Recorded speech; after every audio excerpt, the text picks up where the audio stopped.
All right. What's going on, everybody? Let me know how the sound is out there. I want to make sure you can hear me clearly. Come on in, come on in. Make sure you let somebody else know that we are live here today. We turn up testing 1, 2. Please let me know how the sound is. Make sure you can hear me nice and clear. Just an impromptu live. I started my vacation today. I'll be off for the universe willing the next 10 days. So I'll have a great opportunity to start to organize some things, get some things back in line, hopefully get a little rest. Working long hours, 10-hour days at the job. And,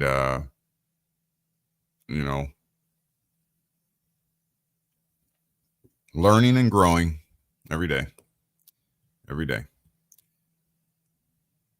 Still trying to figure out this new YouTube setup and things. I'm using StreamYard to stream through. So please help me out by just letting me know that everything is fine in the comment section. Greetings, family. Okay. BB Productions. Greetings, family. Okay. Mic is too hot. Getting a fuzzy noise. All right. Let's fix that before we get going. Testing 1, 2. Yeah, there is a fuzzy noise. I can hear it now. Noise. Testing 1, 2. How's that? Testing 1, 2. How's that? Is that better? Testing 1, 2. Is that better?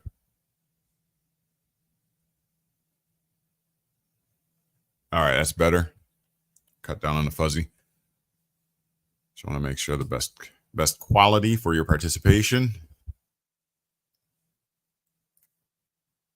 All right. Today is June the 28th, 2024. The time is, I'm in Central time, so 10:46 a.m. Central Standard Time.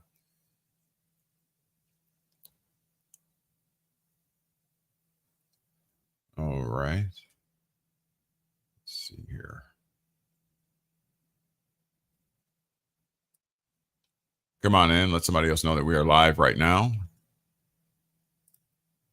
Plan to have a engaging, thought-provoking discussion.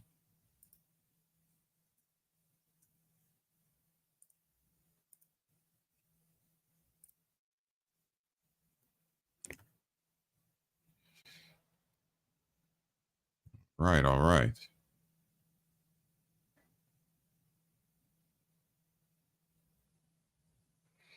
And I'm still not showing the live on my monitor here for whatever reason. It used to show on your cell phone if you were monitoring or a screen or whatever that you are actually live and you can kind of watch it. I don't see that now. I don't know why they changed that. Let's see here.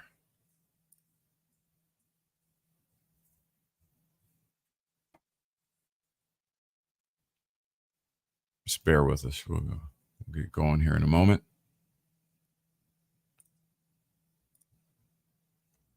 Yeah, it's so weird.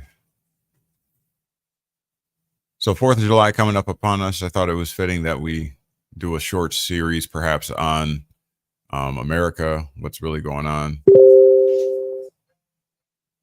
Lots of things are being revealed. And I contend that more is going to come to the forefront. More is going to be revealed.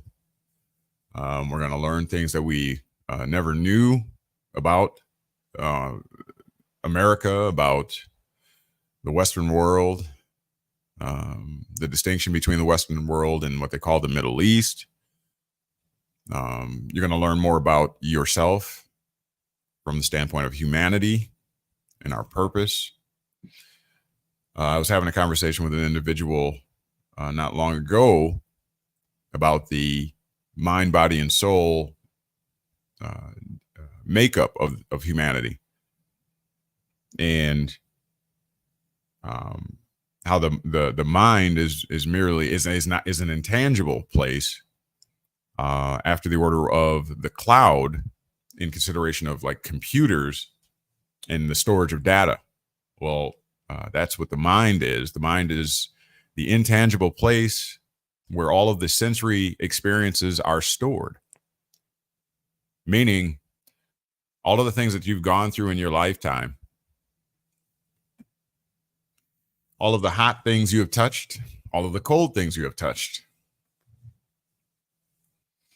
all of the negative interactions with your parents, your first girlfriend, boyfriend, all of those are stored in what's known as the mind. The mind is not the memory. The memory is stored in the mind. Okay. And so your mind, body, and you are what's known as soul. We know what the body is, right? The physical meat suit in which you inhabit. And incorporated within this meat suit, this body, are what are called sensory mechanisms or nerve endings, more highly concentrated in particular parts of the body, where the blood flows closest to the skin. You know, your lips are very sensitive, has a high number of sensory nerve endings in them. Fingers, you know, the sensitive parts of your body, the more sensitive parts, you know, very sensitive, perhaps ticklish or whatever you want to, you know, under the arms and certain other areas, various other areas. And so the body is replete with these sensory endings, these nerve endings. And these are to receive stimulus or stimuli from externally to your body. And those signals are then transmitted, okay, to be processed, to cause reactions, you know. So those messages are sent to the brain, which is, again, the physical tangible, because you received a physical tangible stimuli, okay. But I believe my study shows that there is a branch that takes place somewhere once you've received that stimuli. Let's say you burnt your finger. Now your physical body needs to respond to that, lest ye be consumed, lest your whole hand be burned, right? So you pull back that hand. That is a response. Once that signal is sent from that sensory nerve ending, now the brain does its job, receiving that signal of pain. And now the brain in turn sends a signal itself to the muscular system or what have you, to pull that hand away quick, fast, and in a hurry. But the branch, I believe there's a branch somewhere in there that creates a memory of that event. Now, this is separate and distinct, I contend, from the body, the sensory nerve ending, and the brain. This is separate and distinct from that, even, because you want to remember, or you should remember, not to ever do that again. All right. And I contend that that's not stored necessarily in the physical, tangible brain. This is in a compartment, an inanimate, intangible place, like the cloud where data is stored. Okay. And that's the mind, this intangible, invisible place. Like, you're not going to cut open your brain and find the mind there. It's an intangible. You're not going to see it under a CAT scan, or what is that called? A CAT scan? You're not going to see it. Okay. It's invisible. But nonetheless, this is what we are made of. This is when you ask your purpose on this planet, what is your purpose? Why am I here? Why am I here? Well, why are you here? Well, ask yourself, what are you composed of? Mind, which again is the storage compartment of all sensory experiences you've had to date. Body, the physical meat suit containing all of the sensory mechanisms, sensory nerve endings, and what have you. The storage of all those memories of all of the negative and positive things you suffered, dealt with. And soul. Now, what is the soul? What is the soul? If you look back at Genesis chapter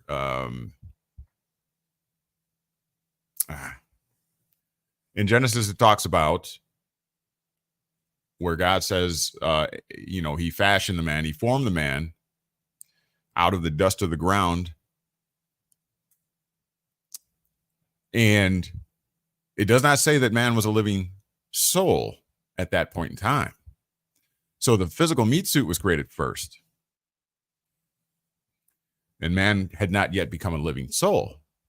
So you can just imagine the shell, just like if you transition today.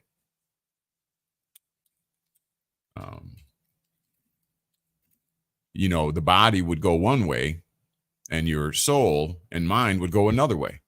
We'll get further into that in a moment. Let me look up that scripture. It's Genesis chapter 2, verse 7. Let's see if I can pull it up for you. And again, okay, one moment. I'll pull that up for you so you can see it.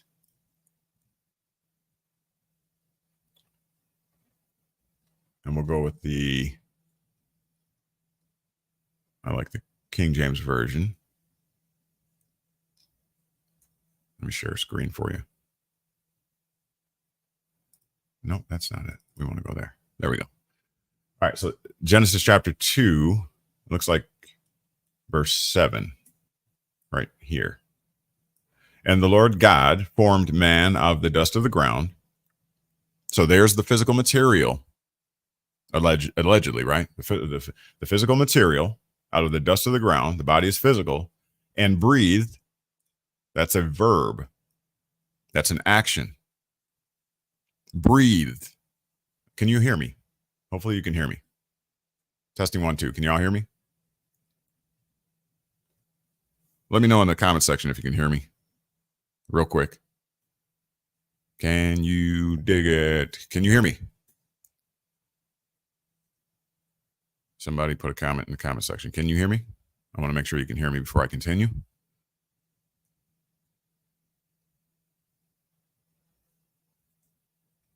me see here. Oh, you can. Okay, very good. I'll transition back. All right. So it says, and the Lord God, so breathing or breathed is action. That's going to be very important in a moment. Okay. Stay with me there. Into his nostril. Into whose nostril? Man, right? And man became a living soul. So let me ask you a question. At the formation of the man from the dust of the earth or the ground, was he a living soul at that time? Or after God breathed into his nostril? It says, here's your clue right here. That's a semicolon, meaning more to come. That's going to explain the aforementioned, right? All right. So check this out. There's a particular point in time at which man became a living soul. And that is after being breathed into by God, right? All right. Now check this out. Check this out. Let me look at, where is it at? We'll look at the etymology real quick. Watch this. Watch this.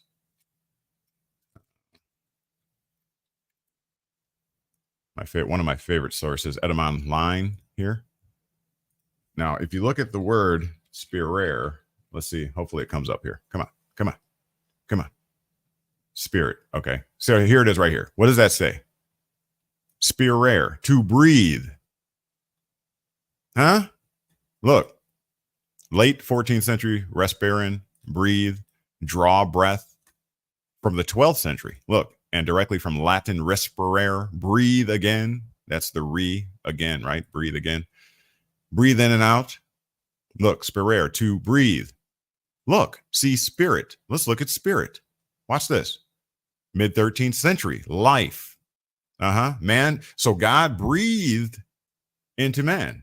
So God spirared into man. And what does it mean? Life, the animating or vital principle in man and animals. From Anglo-French spirit.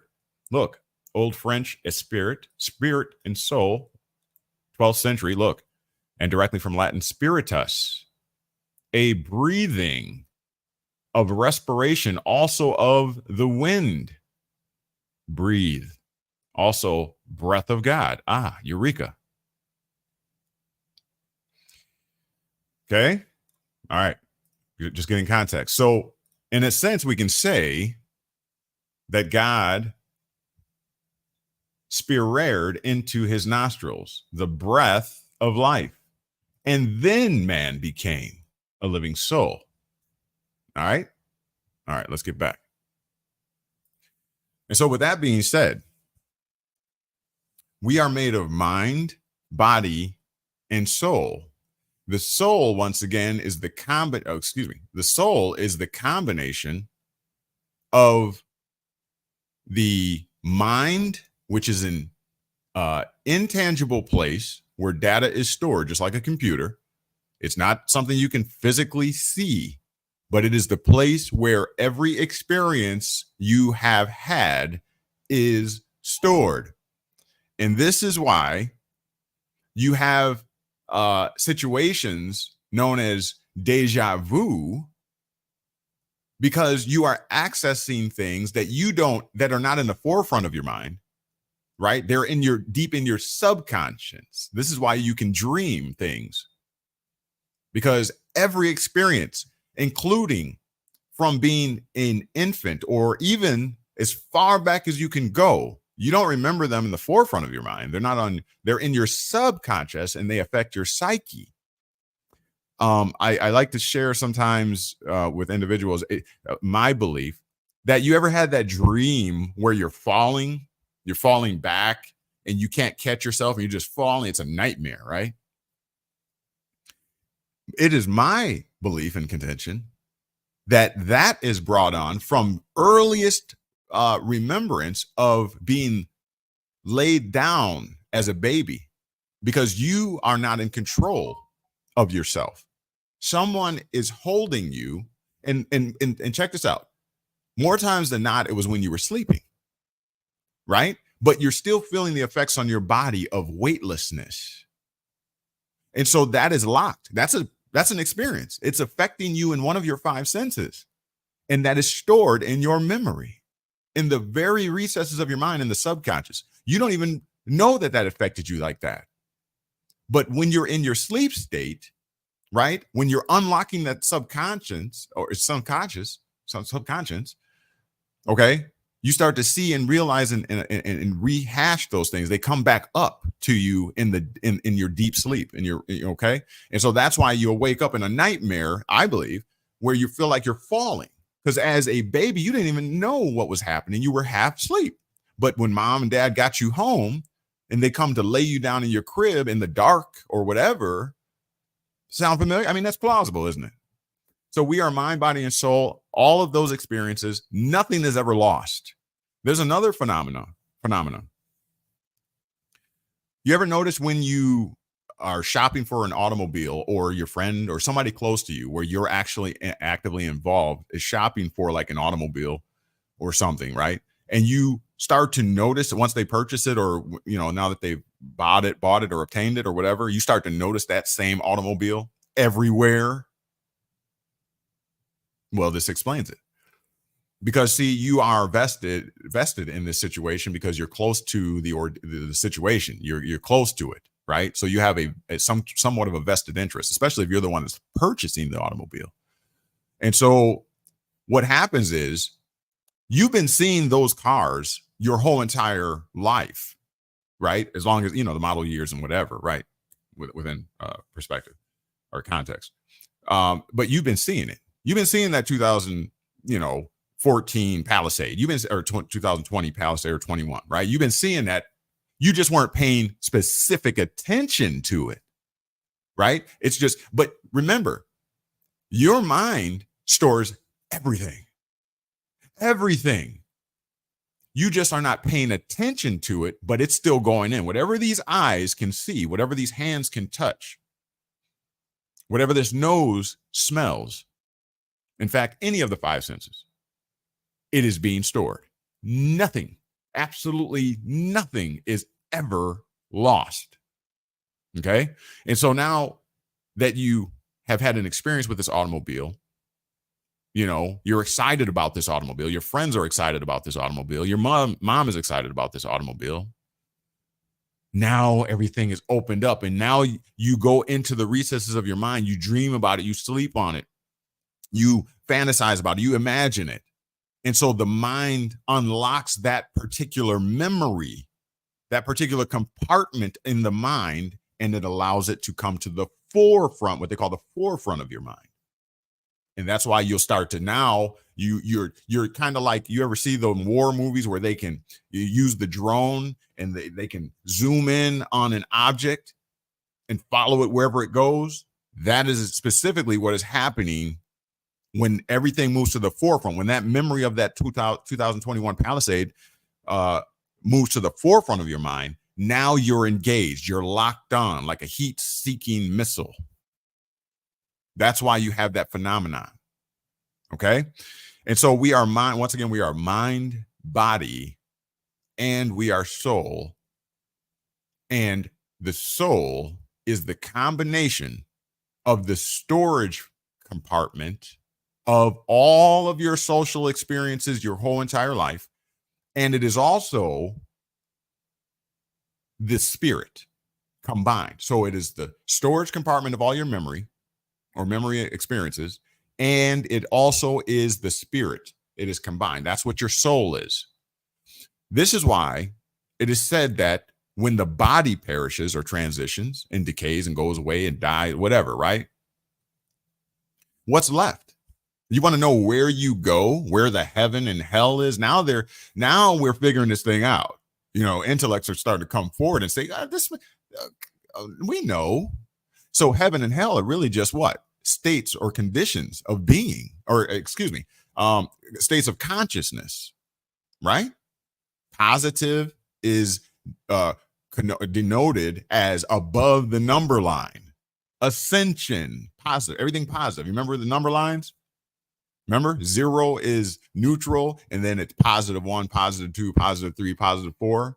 Doesn't the scripture talks about the different levels of heaven, the ascensions of heaven? Huh? So these are merely ideologies of men. They're mythological ideologies of men, right? The heavens. And, Kundalini rising and all that kind of thing, right? The 7 chakras, it's an ascension. And then alternatively, there's hell. What is hell denoted as? The negative. The further you go below zero, right, the more negative you are. Okay? You see, so heaven and hell are merely states of consciousness. What are you aware of? Your conscious state. Okay? And so we are, again, mind, body, and soul. And the soul is the storage facility of all of your sensory memories from your life. All right. And the spirit, as it said here, it comes from the 12th century spirare and spiritus, denoting or connoting breathing. Okay. And so when the body ceases to exist, what is left? The spirare, the breath, right? The animus separates from the body. Also, remember, you are, the mind is all where all of your experiences are. Okay. So that separates from the body. The body is no longer. But what does exist? It's said that energy can neither be created nor can it be what? Destroyed. Sounds a whole lot like energy. Sounds a whole lot like the Spirit of God, right? Omnipotent, omnipresent, can't be destroyed. Nobody created God. God always was. Well, that's what they're saying about energy. Okay? And energy is an animator. It makes things move, doesn't it? Huh. Once again, let me show you. Once again, all of the connotations of spirit. Let me get back to it. Here it is. Look and see if you see all of the connotations, all the descriptions of what God is right here. Spirit, life. Doesn't the Bible, the scripture talk about God is the life or life?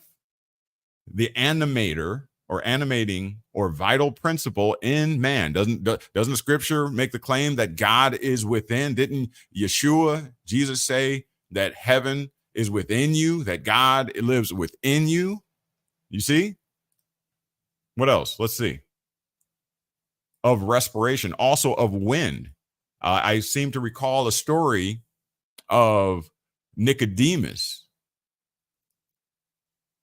And Jesus is telling Nicodemus that basically, let me look it up here. So Nicodemus.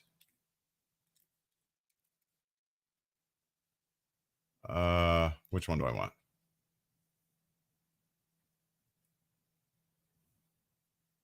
Let's see.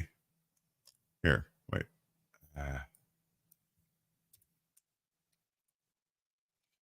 See if we can find a scripture.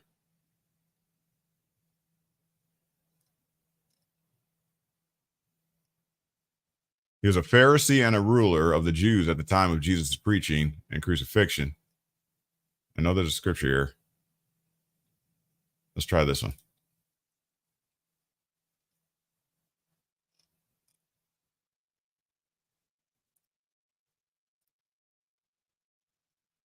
Now there was a Pharisee, a man named Nicodemus. Can you read this? Who was a member of the Jewish council. Okay, so John chapter 3. Let's continue reading. Get out of here. He came to Jesus, verse 2, right here. Okay. He came to Jesus at night and said, Rabbi, meaning teacher, right?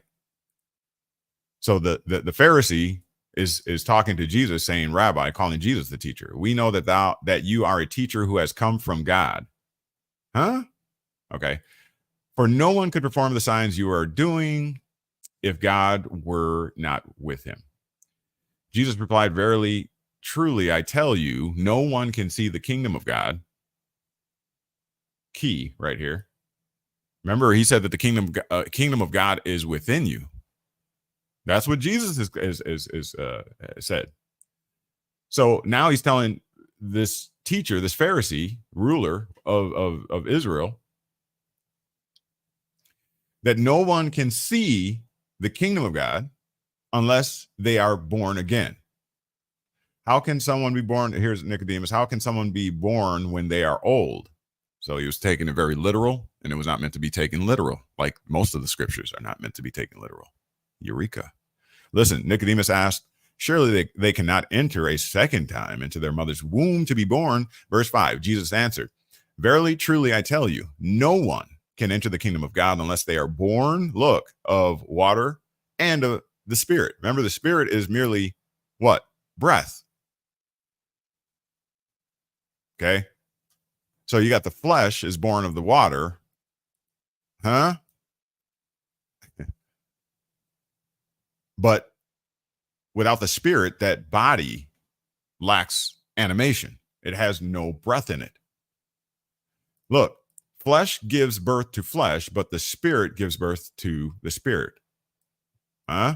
Capital S there. You should not be surprised at my saying, you must be born again. The wind, here it is. Okay, talking about breath. Remember right here, it talks about also of the wind. Let me show you something here. It's very powerful. You want to know why you're here, what your purpose is. I've already covered this before, but we can do a little. We're just having a discussion here, and we'll discuss other topics as well. Feel free to submit a question in the comment section. If you're watching this on replay, feel free to comment. I'll still pay attention to the comments, and we can have a discussion on that, and perhaps a follow-up on this discussion. So remember, excuse me, I'm getting hood on you. Remember that from Latin spiritus, a breathing of respiration, also of the wind. So not just breath or breathing, but also a denotation or connotation, the connotation of wind. So Jesus is saying to Nicodemus and giving him this esoteric meaning and uncovering this occultic doctrine or what have you. Look, verse 8, the wind blows, see, the wind, the Spirit blows wherever it pleases. You hear its sound, but you cannot tell where it comes from or where it is going. You can perhaps hear it. There's one of the senses. Remember, you got 5 senses, right? Touch, taste, hearing. What else? Touch, taste, hearing, seeing, and what's the other one? Touch, taste, smelling. So look, hear it, but you cannot tell where it comes from. So you can't see it or where it is going. You see that? So it is with everyone born of the Spirit, born of the breath. Okay. And then, of course, Nicodemus is further puzzled. Okay. And then there's a greater explanation. But for these intents and purposes, again, breath can denote physical breathing or excuse me, spiritus. It can also denote the wind. So they can cross, in other words. Okay, so when we're talking about spirit, when it says that God breathed into man and man became a living soul, over here in Genesis chapter 2, verse 7, man became a living soul. All right, so God breathed the energy into man. Okay, God, now let's back it up a little bit. God comes from the Germanic word got, G-O-D-T, which merely suggests source, from where all things come up. Where'd you get that idea? Where'd you look what we say today? Where did you ever come up with that idea from? The source. In other words, what is the source of that idea? What is the God of that idea? They say, use your gut feeling. huh? And then that gut feeling translates into an action or a reaction. In order to do that, it must go through the mind. In other, in physical terms, you experience the feeling, and then it is transmitted perhaps up the spine, Kundalini energy, and it impacts the mind, the brain, let's say physically, right? The brain, and then there must be a reaction. So from where does everything come up from? That is, by definition, God, the source from where all things come up. And so the scriptures have merely, and the writers of the scriptures have merely taken a very conventional experience of humanity, of existence, and basically deified it because it was something that we did not understand. And when man does not understand things, they tend to fear it. Does that make sense? Yeah. And then, excuse me. And then that fear causes a reverence or a healthy respect. And then what we do is, excuse me, we either vilify it or we deify it. When you deify something, you create or make a god out of that thing. Does that make sense? You picking up what I'm putting down? This is the human condition. And so there's so much confusion out there over what or who is the real God when there's millions of gods, meaning there are millions of sources from where these ideologies and these mythologies come up from. It's the gut instinct of men to come up with fabrications and ideologies and mythologies. Where do you think Superman came from? Where do you think Santa Claus came from? All they did was observe an actual individual known as Saint Nicholas, right? A saint. They observed his activities, right? Charity or whatever it was. And they co-opted that and made a god out of it. I mean, it's got to be a god. It's a spirit, right? I mean, he flies about. He can materialize in your house. Howbeit, he will eat your cookies, but he's still a spirit. You know what I mean? But you know what I'm saying? He can twinkle his nose and appear somewhere. Who came up with this? Superman. A man that is super. A man that is super. What? Super what? Supernatural. Any of the superheroes, they came about the same way. It's an ideology. It is something that the creator witnessed and then basically souped it up and created a whole following behind it. What's his name? Marvel dude that passed away. You know, he deified something. And at the same time, he created villains. So he vilified something as well, taking the very things that we deal with on a regular basis and basically expanding upon that, taking something very much natural and turning it supernatural. That's all we do. That's the human condition. That's all it is. And so they got us now looking to the skies for aliens to come, you know, that have allegedly been all over the place, but they just don't mess with us anymore. They won't just, they're a higher intelligence, but they won't take us over. They won't do, you know what I'm saying? We're just looking all over the place because when men do not understand something, or when men are in pursuit of the love of money, which is the root of all evil, meaning you're willing to subvert and subject people to ideologies and mythological creatures and beings that they created. You're willing to subvert us, to dominate us, to take us over in order to enrich yourself. The love of money is the root of all evil. Remember, that was written previous to any United States dollar. So it ain't talking about the United States dollar, is it? No, because that was written well before the United States dollar and even the United States existed. So it can't be talking about the dollar. In fact, it ain't really talking about anybody's currency. Okay, you got to look back at the translation, the earliest translation of money. But anyways, I digress. We are mind, body, and soul. Once the body is gone, what is left?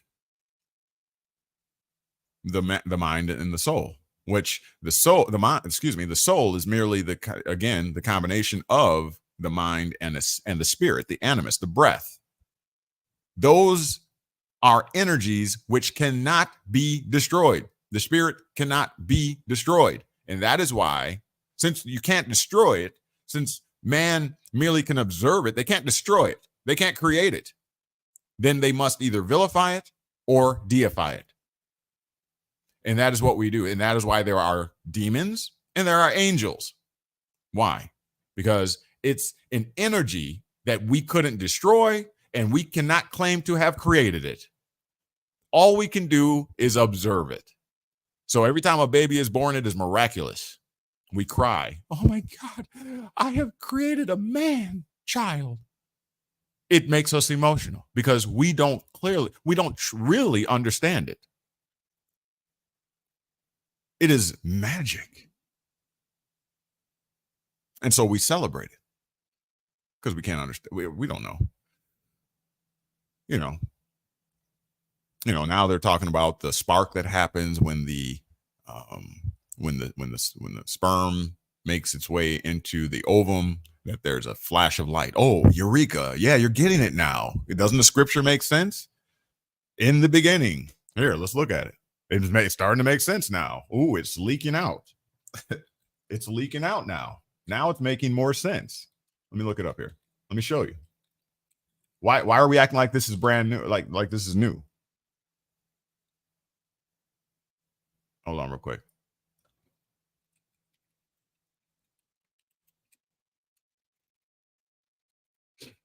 Why are we acting brand new when we've been reading this in the scriptures this whole time? Why are we acting like we don't understand that there's a spark that happens at the conception of the fertilization of the egg? Why are we acting like that's new when clearly in the King James Version, here, I'll show you. Look, you really thought that there were 6 days. They're talking about physical 6 days of creation, and that's how everything came to be. That's what you thought? Look, this is Genesis chapter 1, the very first chapter and verse of the King James Version. In the beginning, God, this is the source. That's where it came from, the Germanic word, God, G-O-D-T, meaning the source, once again, from where everything comes up. Where did you come up with that idea? Source. What is your source of that idea? Check this out. In the beginning, God, the source from where everything comes up, created the heaven. Look, it's not heavens with an S on the end.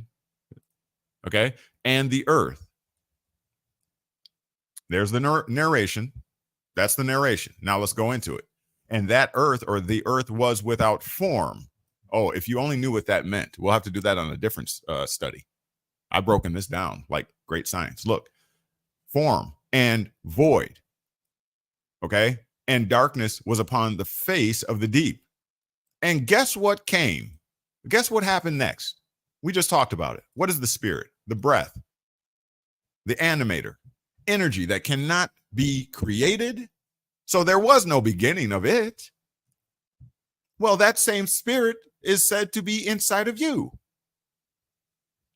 Yes, encased inside of this meat suit that is replete or full of sensory experiences to be recorded where? In the mind, not the brain, in the mind.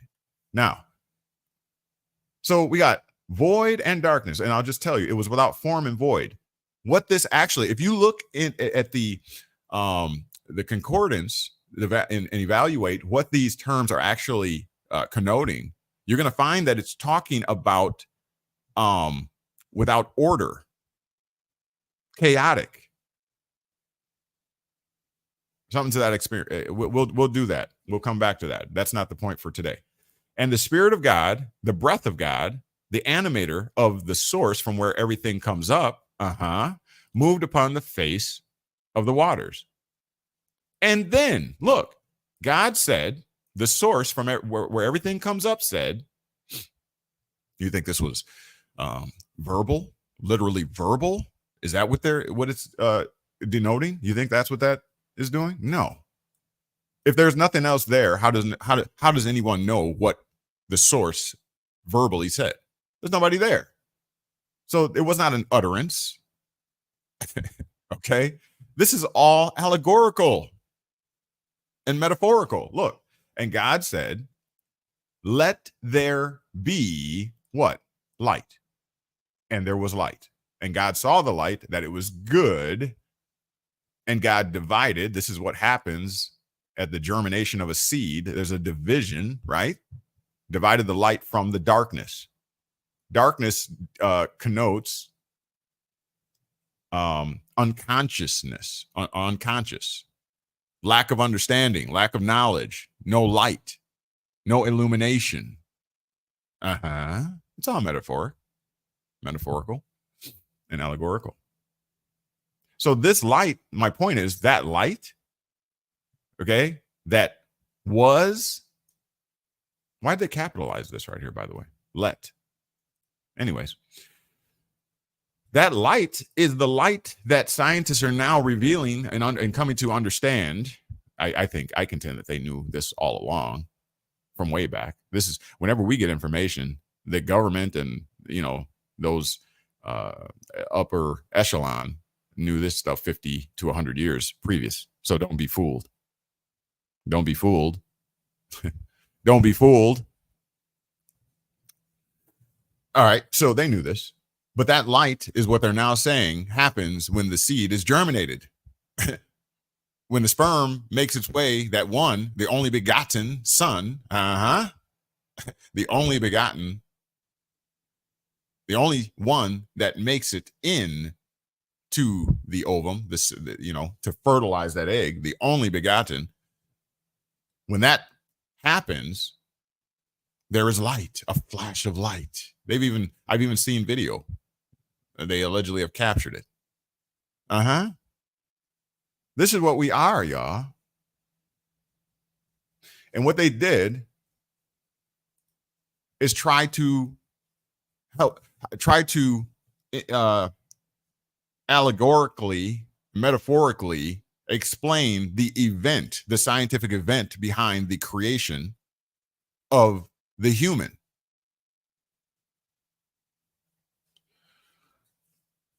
Okay, they can explain the human creation as far as the tangible creation. What they had a problem with is, where did the energy come from in the first place? Where does this spirit come from? Because they could observe the creation of your physical self. We know what takes place. We know that after 10 months in the womb or what have you, that a baby is born. We've been observing that for a long time. They got that down to quote unquote a science. They smack the baby or they pinch the baby to make the baby finally take a breath in. That's all the physical stuff. But what they wanted to know was, what is happening and what happens upon death, the opposite of the life. What happens at that particular point in time? Because we know that the body decays, it dies. We know that. We can observe it. science, repeatable, observable, et cetera, et cetera. You know what I'm saying? They know that, but we want to know deeper. Where do we all go when the body ceases to exist? And we know that the only thing that exists thereafter is what's known as the soul, which is the combination, once again, of the mind, which is the storage facility for all of your life experiences, and the spirit, that incorruptible, omnipotent, omnipresent being or thing, right? That can neither be destroyed or created.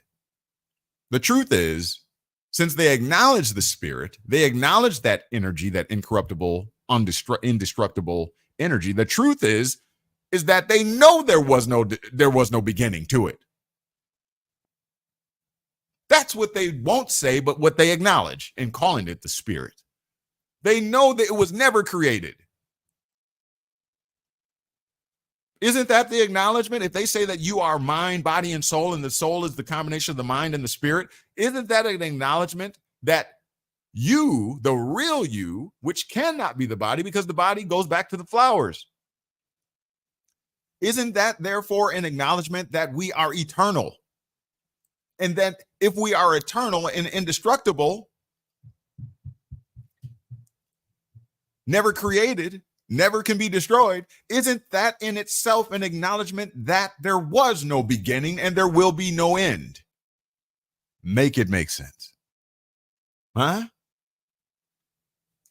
But see, if they taught us that, if they got us to understand that and to actually live an application of that fact, guess what?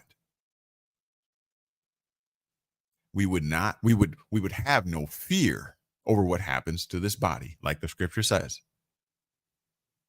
Fear not the one that can destroy the body, right?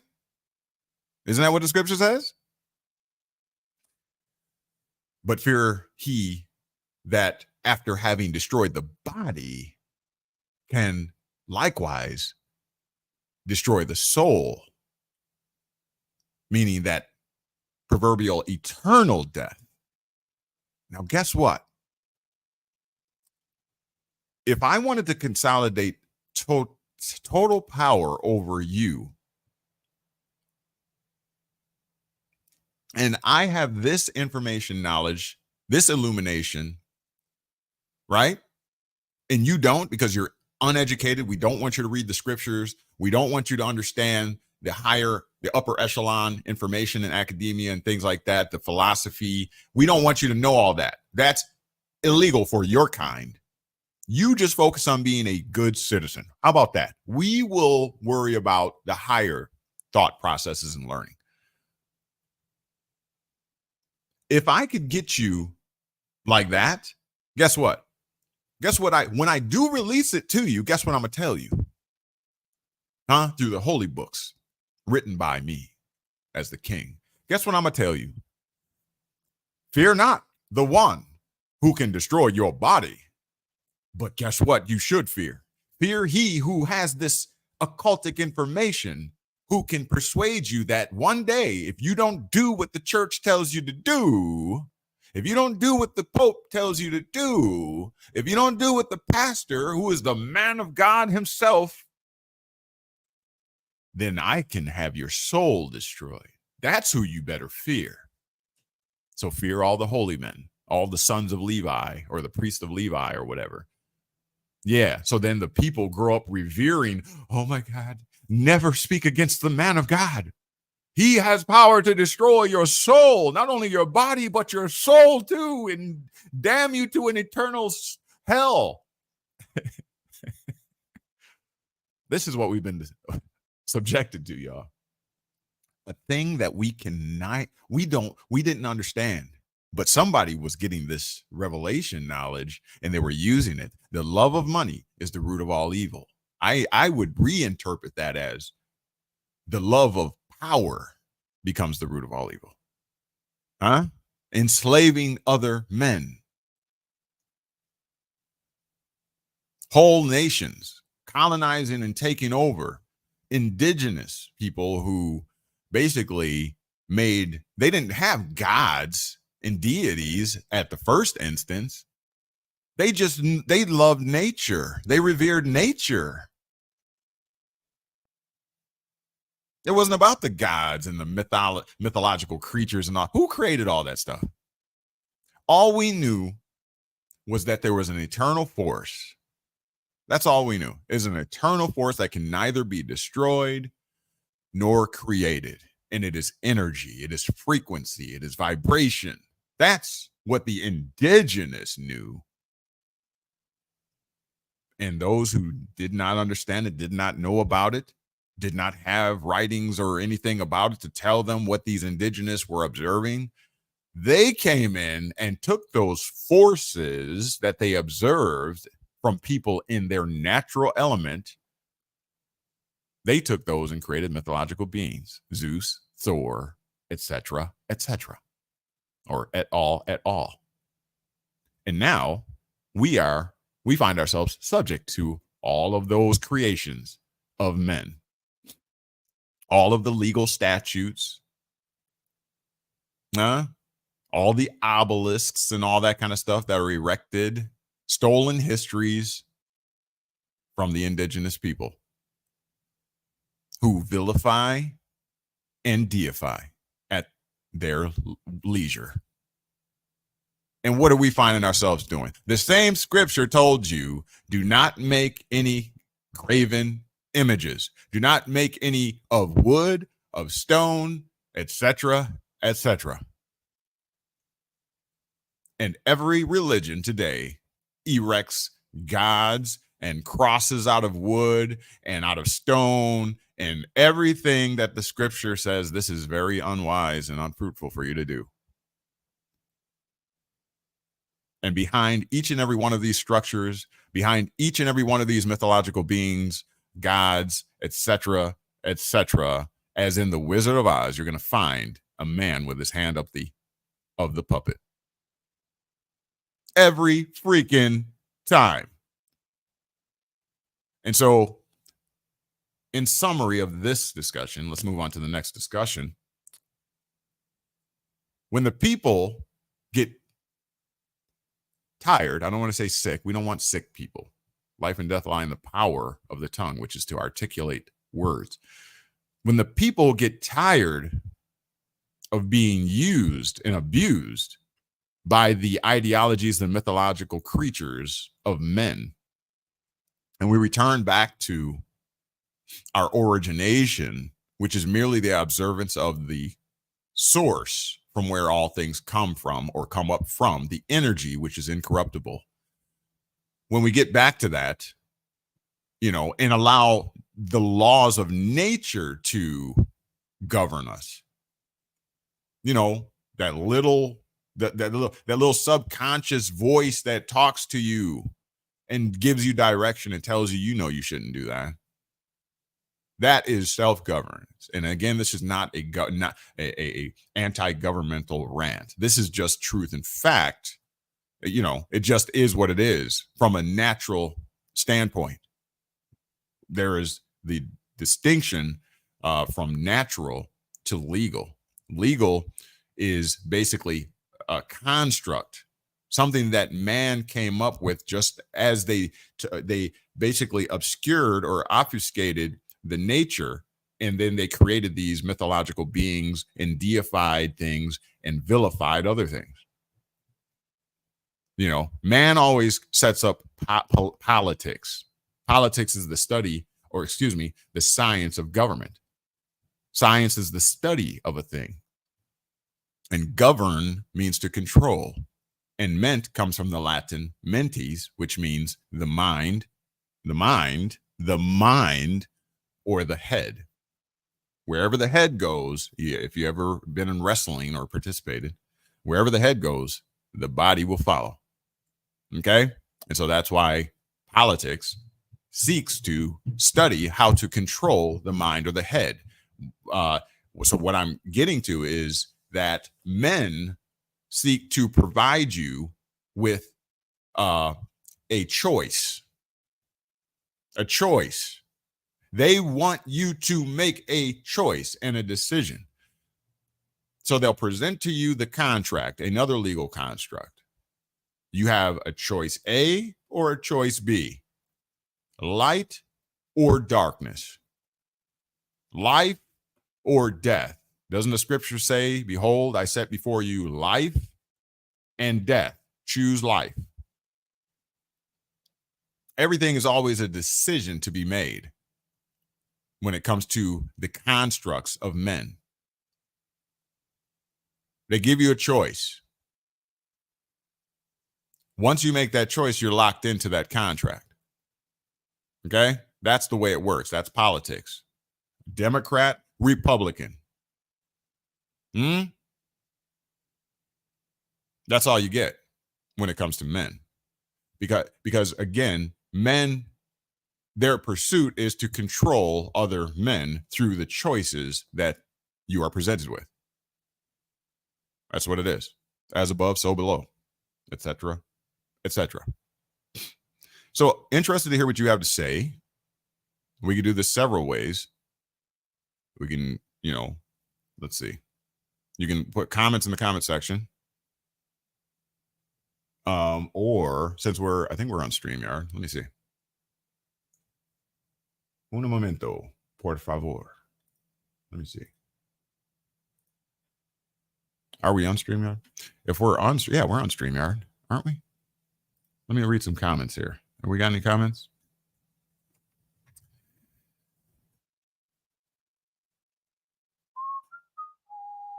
Should have my glasses on. I always do that to myself. Why do I almost do that to myself?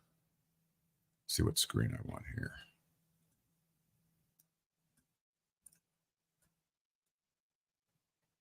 Do I have my glasses? I have a pair, not my favorite pair. Nope, I don't think those are going to work. Yeah.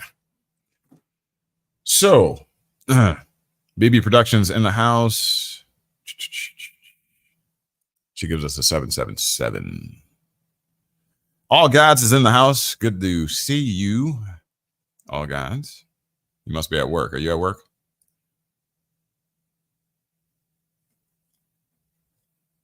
Here, this is what I'm going to do so I can stop squinting if I can do this.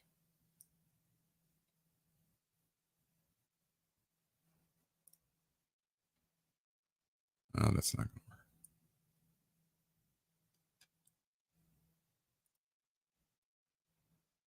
All God says yes. What does that say? Snowaway? Snowaway? Gives a thumbs up and an ear. Joe Smith, 1, 2, 3. Nobody knows the narrative more than you. I hope that's a compliment. And Beth or at BB Productions gives us a 777. All right. So if you have any questions or comments, or if you want to segue into another conversation, that's fine. Let's look at the title once again. The title, America, Religion. So I guess we just covered the religious part. How about legal personalities? So where do you want to go from here? I know some of you are probably at work. Today starts my vacation day. The universe willing, I'll be off for the next 10 days. So I plan to interact a little bit more. Perhaps do more lives. But what is it you want to discuss? Any questions that you have, I'll take them right now. Now, America, America, America, God shed his grace on. The source from which all things go up, right? America. Make sure that you're sharing this. Please take a moment right now to share this to your Facebook page, your friends. Let's have an intellectual discussion. I'll give you a portion of my time and my day today, knocking some of the rust off. It's been a minute since I touched down with you all. So it feels good to be back. I'll get my office cleaned up here. It's a mess. It's in shambles. If you can see my floor, I'd have paper all over the place, shredded paper and what have you. Please share this. Please like. Please subscribe if you haven't already. I'm going to share it right now myself. I'm interested to hear what you have to say about the topics we discuss.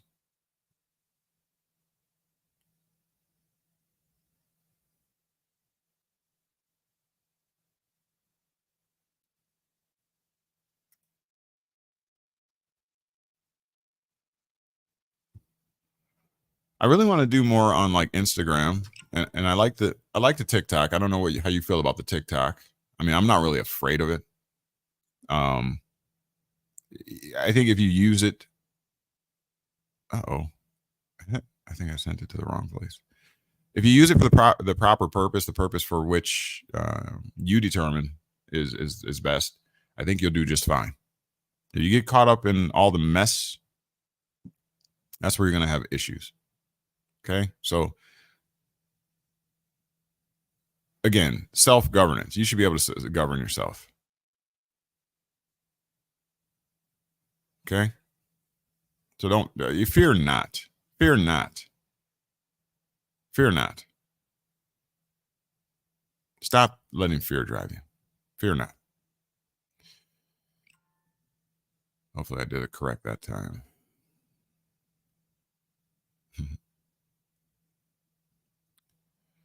Have you been following along on our manifestation journey? We're going to get back to that. We are not finished. We are not complete with that. We're getting to that. All Gas says, did you catch the big debate? I did not, but I did wake up and everything is about the debate. Let's talk about it. I do have a viewpoint. Let's talk about the debate. I told you already, politics. Politics is the study of how to control the mind. People, we are being controlled. Now, we've done it to ourselves. We walk into it with our eyes wide open. Politics. You know, how do you get into how do you obtain an ability to participate in politics? It's through citizenship. So through citizenship, you gain what are known as political and civil rights. So it's like you putting up your hand, you know, into somebody else's game. There's a game that somebody else is playing, and you're like, "Oh, pick me, I want to play." Remember basketball, the pickup games? You know, you show up and the game's already going, and so you like, "Ooh." They like, "Who wants to play? Who wants to play?" You like, "Ooh, I want to play. I want to play." You put up your hands. Okay, so therefore you became a citizen of that game. You become a willing participant of that game. And so now that you are inducted into that game as a citizen is a subject status.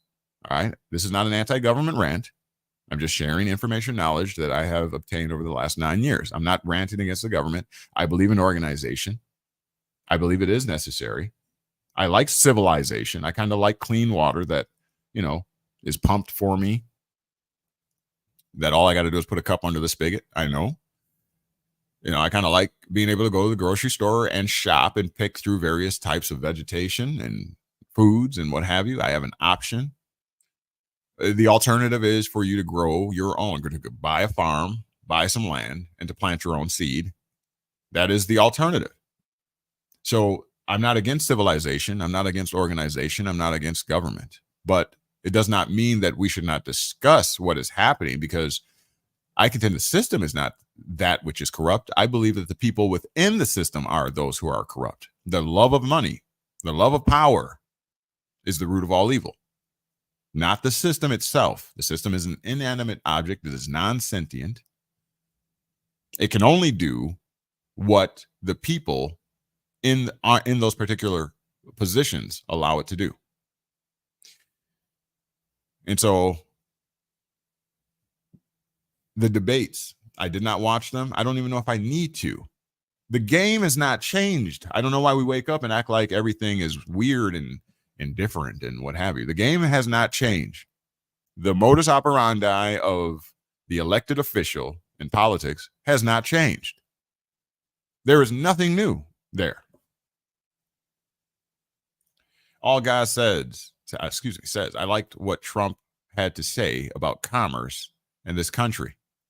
How the other countries do not want anything we are selling, and we want everything from other countries, and that we need to change that. From the context and perspective of politics, yes, I would agree. But to me, all this is speaking on is, again, the study of how to control the people, how to control their minds. Persuasion. All right. We have lost the power of individuality. We have lost the power of humans' effect and influence upon government, and it has become it is in a reversal pattern. Okay, so now we are looking to government to give us answers, to set straight, the minds of the people, the masses. It's supposed to be the opposite way around. We're letting them basically drive our moral compass. We inherently know what is right. We already know what we do not like. Do we need a machine, a system to tell us what we don't like or what is right and what is wrong? Do we really need that? Because if you do need that, then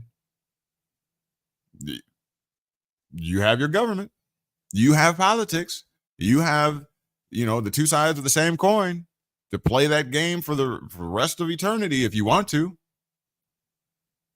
Okay, so once again in reading, I like what Trump had to say about commerce. Commerce is a legal construct and consideration that is not that does not speak to natural law, natural order, what they call God's law.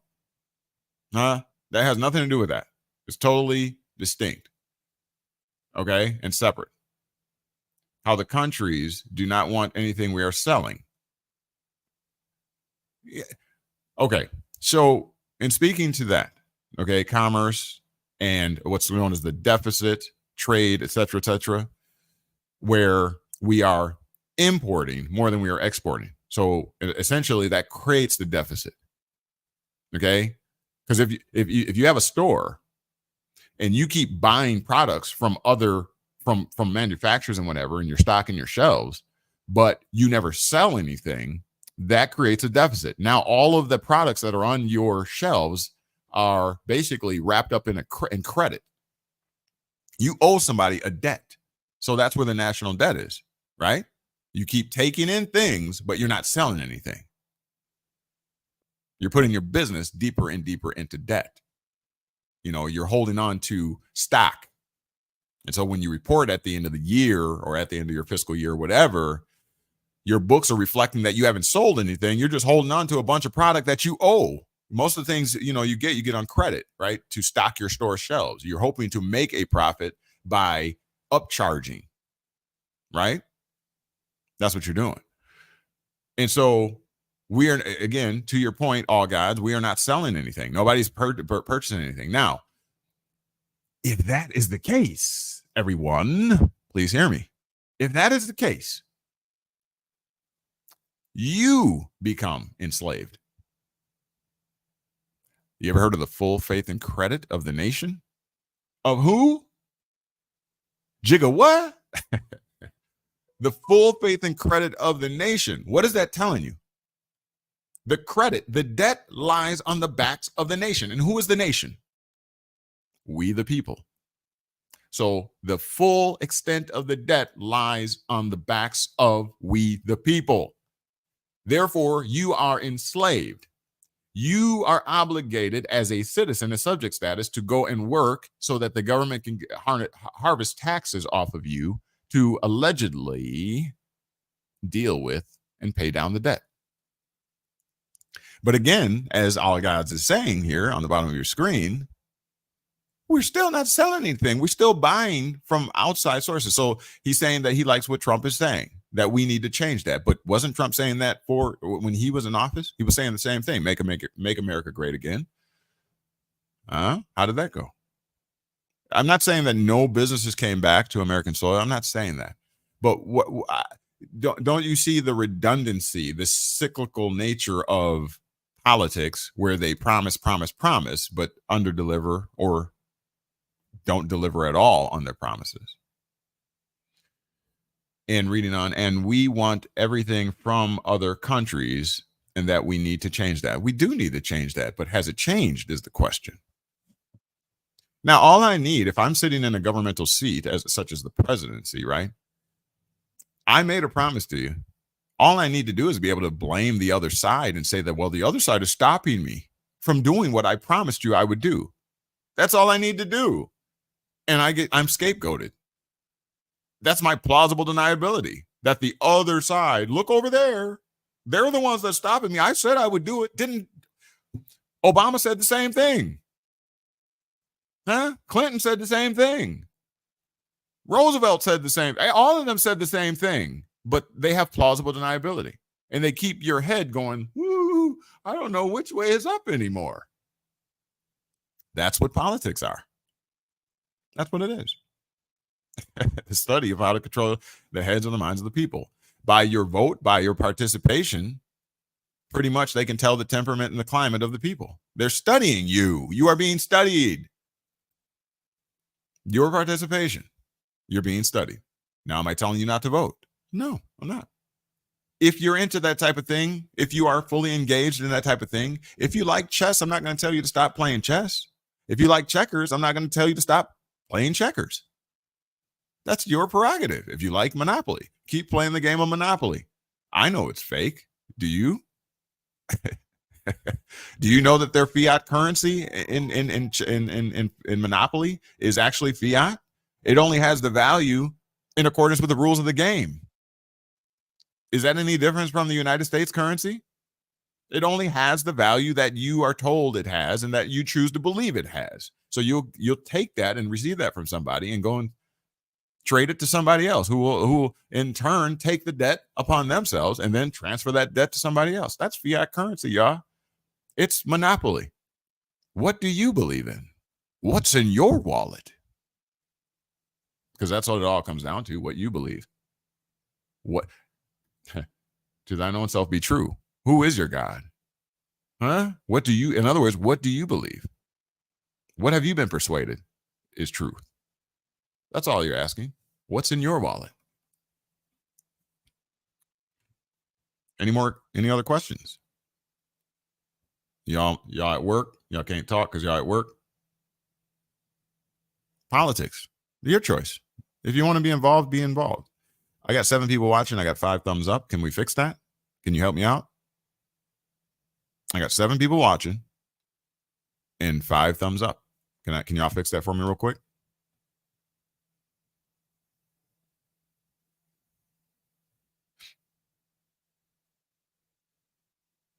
If you don't mind.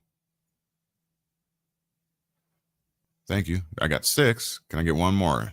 Can I get that 7th individual to please give me a thumbs up? Please. I appreciate it. What else y'all want to talk about? So we said America. Oh, okay.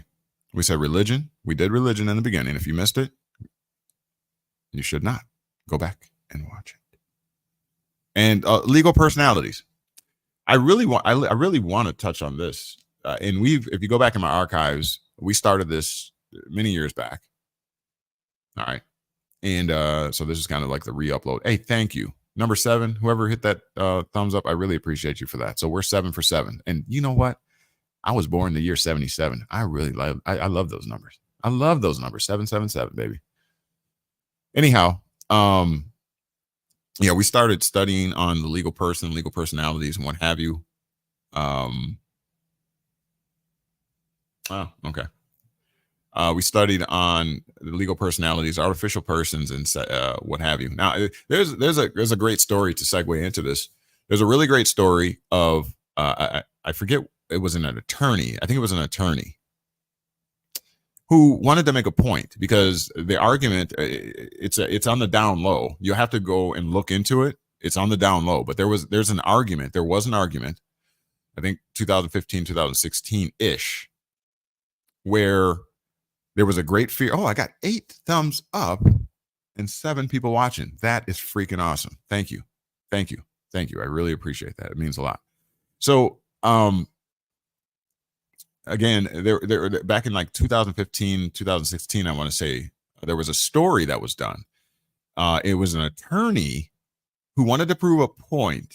And that point was that legal persons, artificial persons were their rights were encroaching upon the rights of humans to the point where they are almost overtaking or very much on par with the rights of humans.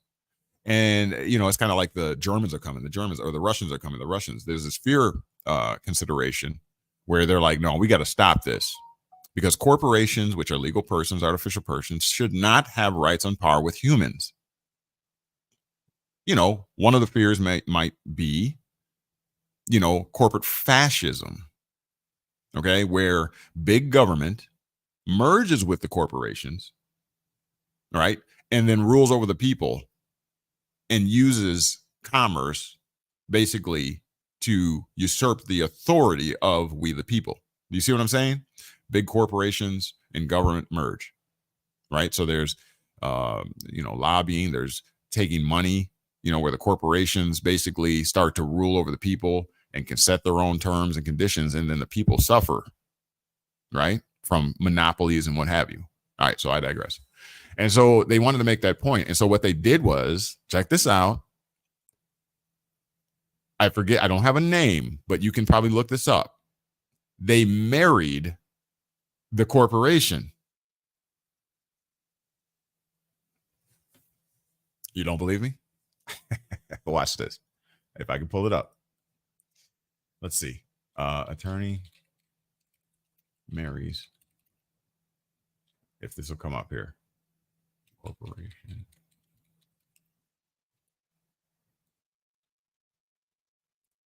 Hold on. Bear with me. I'll see if I can find it.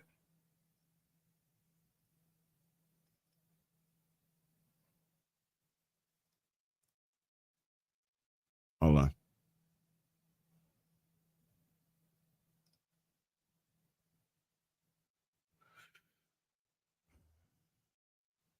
Let's see.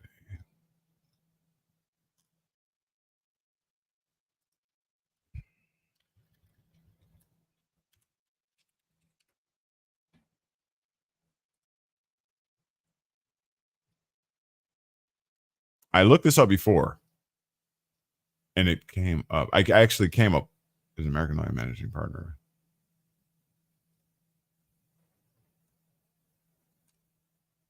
And it just came up. Interesting story. Hold on.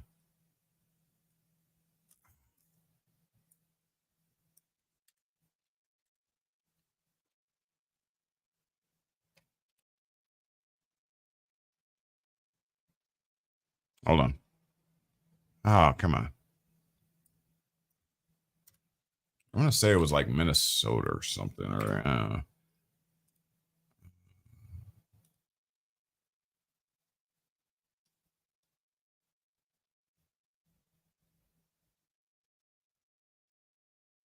Okay.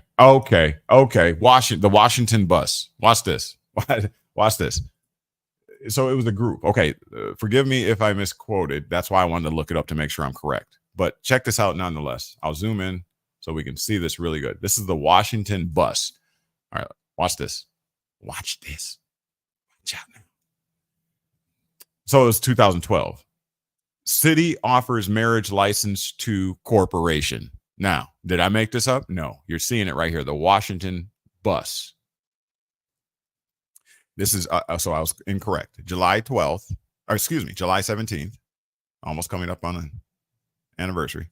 Democracy reform issues and policies. Now, watch this. A group of Seattle area activists just received a marriage license approving the marriage of Angela Vogel and a corporation called a corporate person. Okay, so it wasn't an attorney. Forgive me. I thought there was an attorney, something like that. But check this out, y'all. Look, so they're activists.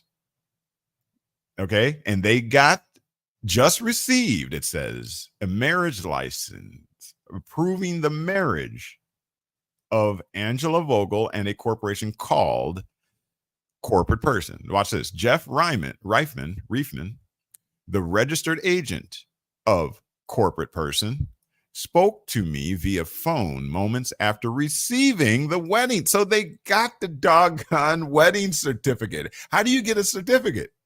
From the state, or excuse me, from the county or state or whatever, right? That's how you get it. So they issued it for Angela Vogel to marry this corporation called corporate person. And the registered agent is the one speaking on behalf of who? The corporate person. Now, quote, I was really thrilled and the ceremony was wonderful. Look, thought it was a joke, reported Reefman. It was a little difficult to get them to do it, but they took my money and they provided a marriage license. We talked to them about the Supreme Court offering corporate personhood. Listen, quote, the Supreme Court has said that corporations are persons with, listen, equal protections under the 14th Amendment, which means they have all the same rights as you or me, unless you happen to be gay or lesbian. So a corporation has just as much right to marry a woman that I have to marry a woman. Unquote. Look, so Reefman, who is collecting signatures to put a Seattle Area Initiative 103 up for a public vote, created a corporation called Corporate Person in order to illustrate the inanity of treating corporations like people. So Reefman is against the idea that corporations should have equal rights or rights on par with humans. And so he wanted to show, or he or she wanted to show the inanity or the preposterous consideration of treating corporations like people. Initiative 103 would eliminate corporate personhood in the city of Seattle only. I could tell you that's not going to happen. I could tell you why that's not going to happen. You should know, if you've been around here for any amount of time, you should know why that's not going to happen. That'll never happen. Okay, so look, there's the marriage license. You need proof? There it is. You can look it up. State of Washington, County of King County. To any person, it says, to any person legally authorized to, what does that say? Solemnize marriages. The following named individuals have applied for a marriage license in accordance with RCW Chapter 2604. And you are hereby authorized to solemnize the marriage of, look, Corporate Person and Angela Marie Vogel. July 29th, 2012, it looks like. Okay, between September 17th, 2012. Amazing. Signed off and everything. Has the seal and everything. You thought it was a joke? All right, so, quote, if they were to reject the license, they would be facing a lawsuit from Corporate Person. Huh? So Reefman, basically, as the registered agent of Corporate Person, would file a lawsuit saying that they're being discriminated against. Look, and continuing on, and the city shouldn't waste money defending yet another lawsuit, says Reefman. The city of Seattle is currently being sued by phone book companies claiming opt-out legislation restricts their access to free speech. The marriage has especially relevant historical significance. In 1971, John Singer and Paul Barwick, two gay activists, marched up to City Hall and asked for a marriage license.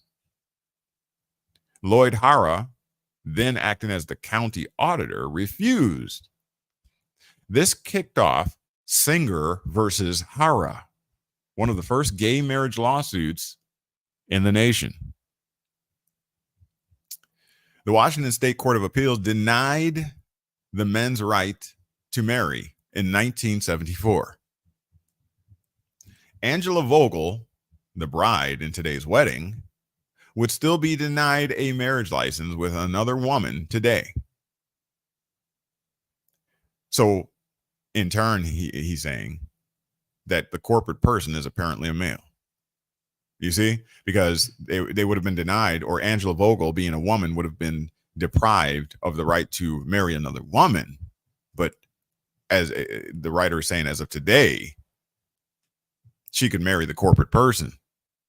So therefore, it can be presumed that corporate person must have a male gender, because she is able to marry a male, but not a female at this particular point in time. So, quote unquote, everyone else in the world should do the same, said Vogel, meaning marry a corporation. Why? Quote, to draw attention to all the rights that have been afforded under the law.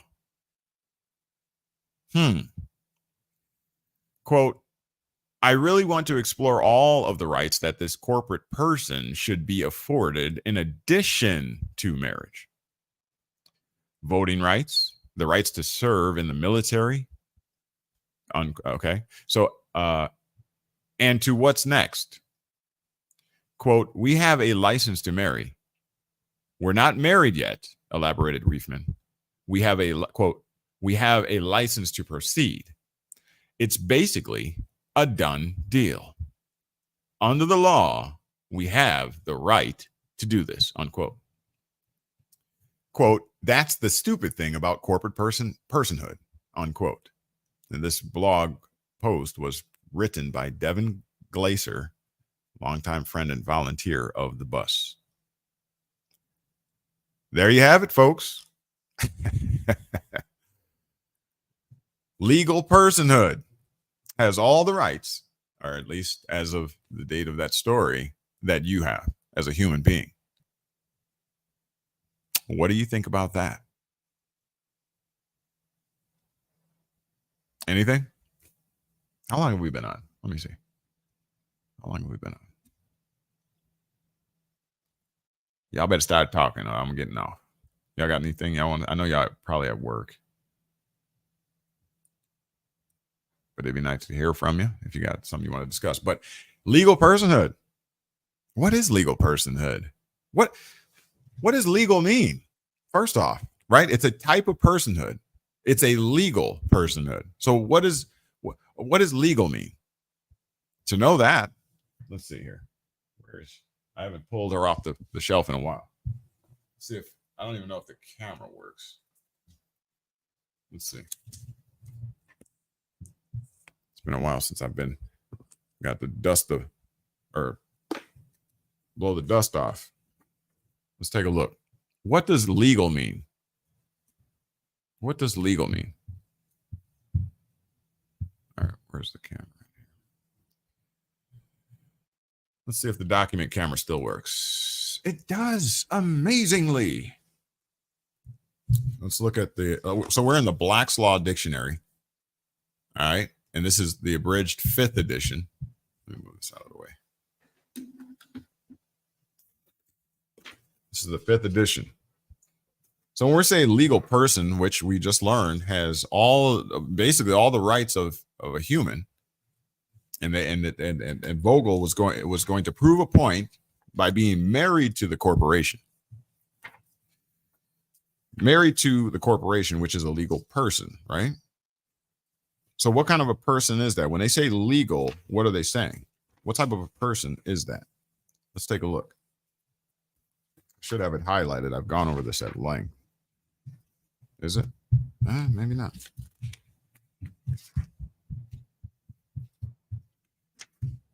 Oh, I do.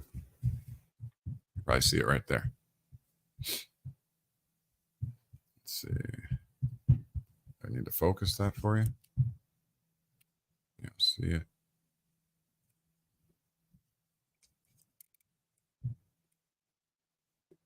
So hopefully you can see that there.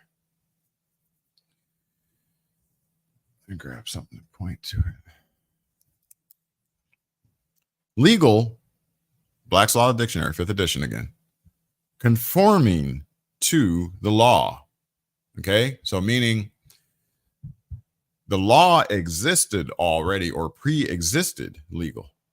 And then legal came along and conformed to it. The law existed prior to legal. Huh? We talked a moment ago about energy, which is neither destroyed nor created. It pre-exists. So you can say things like natural law, right? It pre-existed. You see? Just like law pre-exists legal. So according to law, according to, when you say something is according to, meaning it follows after something else. Okay? Required or permitted by law. So legal is permitted. It's giving permission by law. Permitted by law. Oh, this looks so fuzzy. Hold on.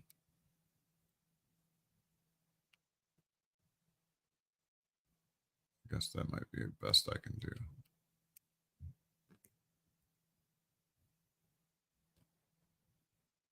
Well, not forbidden or discountenanced by law. So it gets permission to exist by law. Law does not say to this thing, this legal, that you don't have a right to exist. So it gives it permission to exist, therefore. Okay? Good and effectual in, that's the operative term, in law. Huh? Like a father-in-law. Now, is that the biological father? No. It's a legal type of father. A father that is good and effectual where? At what time? In law. You see what you're picking up what I'm putting down? Moving forward. Proper or sufficient to be recognized or recognized by the law. The law can recognize it.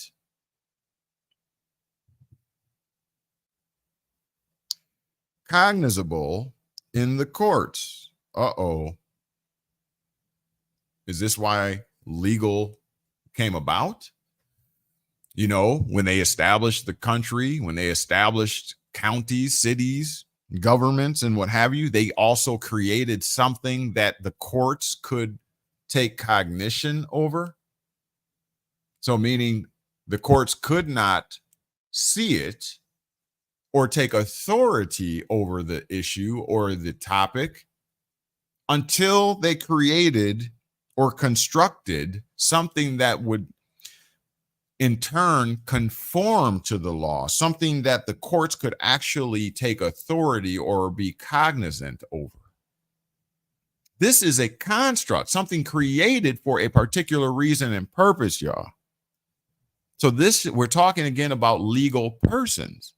So it's a person that conforms to the law. This type of person conforms to the law, something that pre-existed legal, something that was already in position. That's what a legal person is. It's a type of person that is cognizable where? In the courts. You need this person so that the courts can be cognizant of you in their courts. Let's look up what the term cognizable means so that we can get the proper context. Now you're going to get me started.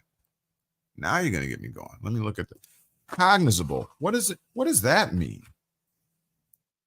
What does cognizable mean? Let's look at the legal definition. Let's keep apples with apples and oranges with oranges. Cognizable. Can you see it there?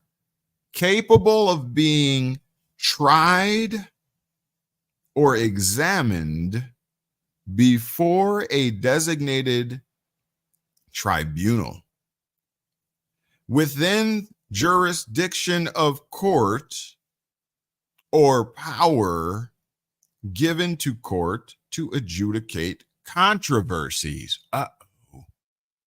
Relroy. So check this out, y'all. This type of person, a legal person, is something that is created for what purpose? Construed or governed by, for cognition in the courts.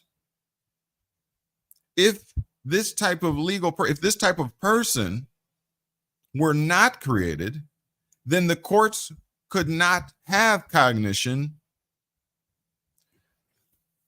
or that type of person would not be cognizable, meaning that type of person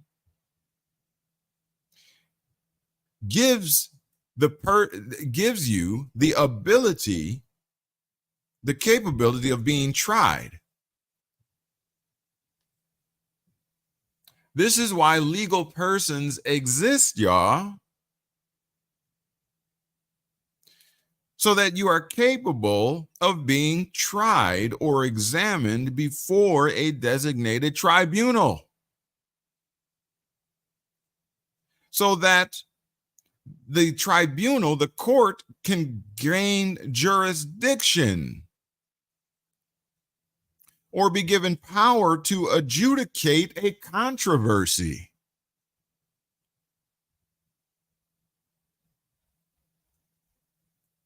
You're seeing it for yourself. So if you don't have a legal person, then the courts can't have cognition, or there is no cognition by the courts.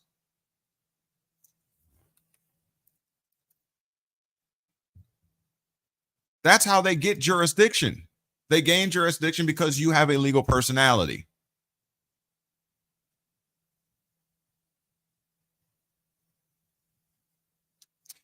Moving forward. If you like it, thumbs up.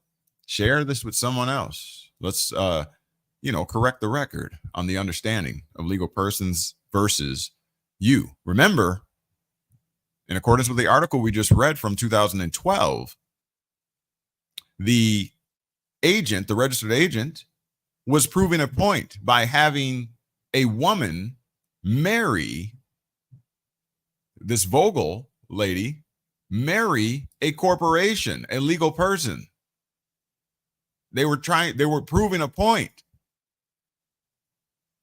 that and trying to stop, the corporations, the legal persons, from having rights on par with humans for obvious reasons. It's like Terminator and any other movie that considers when the machine usurps the authority of the master, the human. They're fighting that fight, literally. And as you saw, they were issued by the state, by the government. They were issued a marriage license. They were issued a marriage license. So human could now marry a corporation. Can you say transhumanism? What's next? All right, so check this out. The legal person, cognizable in courts. So the courts can take authority over it, as distinguished from courts of equity. Wait a minute. What did they just reveal there? We're in the legal dictionary, 5th edition, Black's Law, abridged. Listen, the legal person is cognizable in courts of law, as distinguished from courts of equity.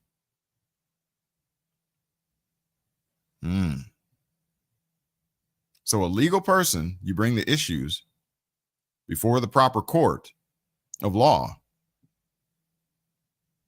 But this is different from courts of equity. Why? Why? What does equity have to do with? Huh? Let's take a look. What does equity have to do with? Is that rights of property? Estates? Huh? Probate? Let's see. Equity. EQ. Turn up the bass, lay low on the treble. Okay. QRS. All right, here we go. Equity. What does equity have to do with? Why are they making the distinction between courts of law and courts of equity when it comes to a legal person versus a natural person? Uh-oh. Let's take a look. Where's equity? Equity, where are you? Equity. There. Courts of equity. Equity. See equity? Justice is administered according to fairness as contrasted with the strictly formulated rules of common law.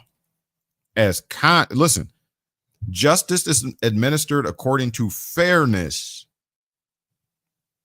as contrasted with the strictly formulated rules of common law. One is fair and the other one, we don't care. We don't take regard for what is fair here. These are the common laws that the populace has allowed. So what applies to you applies to everybody else. Therefore, it is common law. But when it comes to the courts of equity, we're talking about what is fair, not strict and stringent law, common law. Equity is a system of jurisprudence collateral to, and in some respects, independent of law, the object of which is to render the administration of justice more complete by affording relief, where the courts of law, which is cognizable, remember, over legal persons,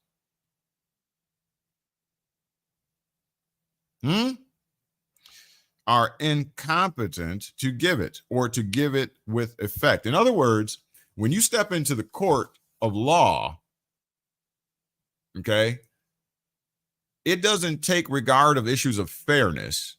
It says, what does the law say? What has already been codified? What is the law? Because I can't change it because I'm not part of what is called the legislative branch who creates the law. The judge, you stand in front of the judge is saying, I'm sorry. It is not I that created the law. It is the legislature that makes the law, and I cannot violate what's called the separation of powers. I can't violate that. I have to go in accordance with the intent of the legislature, the intent of the founding fathers, the Constitution, etc., etc. You're barking up the wrong tree if you're asking for fairness here. I can't do that. If you want fairness, you must go to the other court. I am the court of law. There is another court, however. There is another power, however. And that power and that court is known as the court or the law of equity. You want fairness, you better go over there. I can't do that. They are different from me. Here, the law has created what are known as legal persons. The law is fixed. The law is set when it comes to what a legal person can do, how a legal person can be created, etc., etc. I cannot change that. I do not have the power to do that. This is the court of law. If you want to talk fairness, then you go over to the equitable courts. The equitable courts, such as the court of probate, will deal in fairness. We can't do that here, not in the court of law. And here we have certain types of personalities that we can take jurisdiction over. And that type of personality is known as a legal person, artificial person. These are persons of law. These are persons of state, personalities of state. They derive from terms like persona. A persona is a mask that you wear to obfuscate what you look like underneath so nobody can find out your identity. You wear personas. personas, a Shakespearean play. You wear a mask over your face, over your human natural face, to obfuscate what you look like. Why? Why do you need to hide what you look like? For legal protection, perhaps. You ever heard of a trust? What is a trust? It is a legal construct which you can hide your personal belongings. You can hide things inside of that so nobody can find them. What is a corporation in turn? A corporation is a legal construct, an artificial person, a legal person through which and by which you can isolate or insulate yourself from legal liability. Insulate your personal self, your individual private self from liability. How? Because the legal person, the artificial person, takes on its own separate and distinct existence. Therefore, I cannot be blamed for it because it is a separate and distinct legal person. I cannot be held accountable or liable. It will handle its own affairs, as it were, when it comes to liabilities. I just work here. I'm just a registered agent. Look into the comment section. Let's see if you're talking to me. Are you talking to me, or are you just soaking up? You're just soaking up?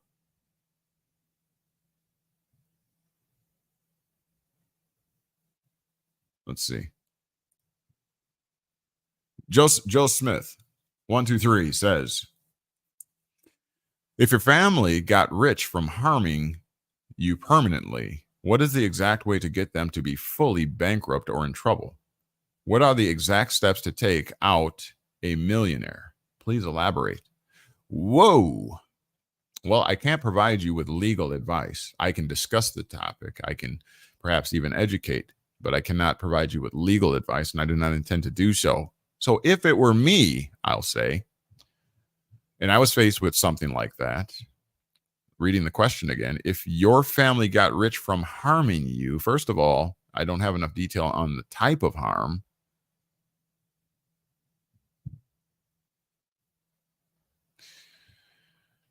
But I mean, if they harmed you, or if my family harmed me and they were enriched by that, I would file a claim against them for unjust enrichment, for perhaps conversion or something to that effect. If is this a criminal? If it's criminal, then you file criminal charges. You talk to the district attorney. I mean, I would talk to the district attorney, right? And file a criminal claim against them if they harm, if there's a corpus delicti, if they, I'm saying, like physical harm, mental anguish, et cetera, if they slandered you, defamation of character, you can make those, claims. There's civil claims that you can, there's criminal, there may be civil and criminal.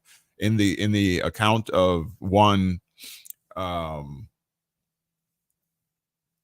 O.J. Simpson, remember, he got off on the criminal charges, but the civil charges, they stuck. So you might want to look into that case. I would look into that case. They weren't able to stick the criminal charges, but the civil ones, he couldn't escape. Legal obligations through a civil contract. Civil is contract in nature. So if you're bringing a civil claim, that means that somebody violated something that they had been obliged to do for you or to you. So you might want to look into that. What are the exact steps to take out on a millionaire? Again, yeah, I would double down on what I said. Okay.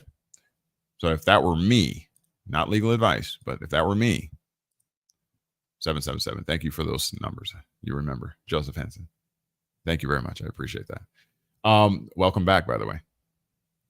All right. So reading on, or going on, we're talking about legal persons, persons of law,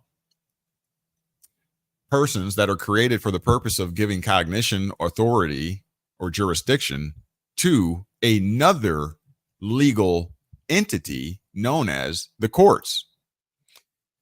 And there are at least two types of courts to consider in this context, and that is the courts of law, and those are the courts of law and the courts of equity.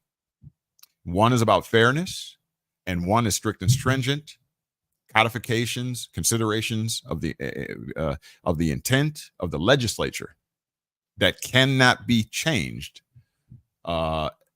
saving through the political process, and what have you.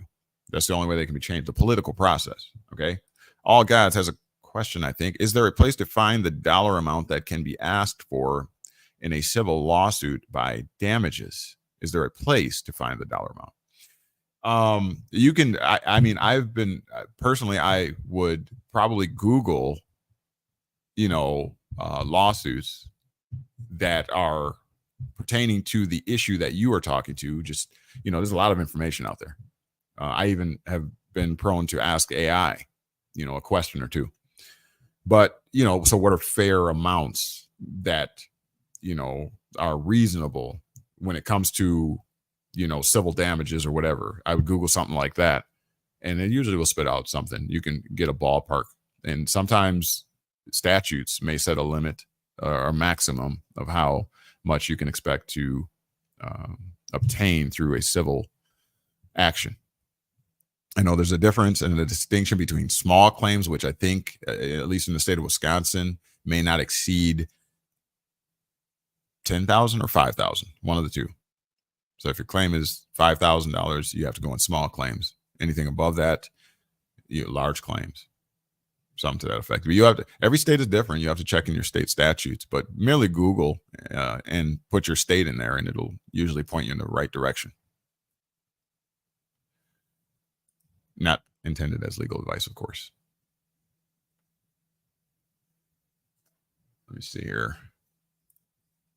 Put my disclaimer up there. There we go.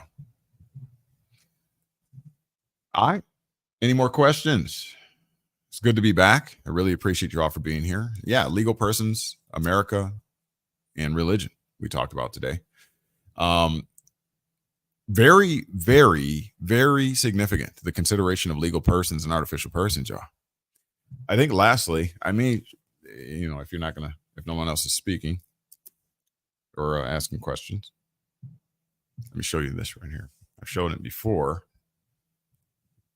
but very interesting. Check this out. There is I believe it was a great jurist by the name of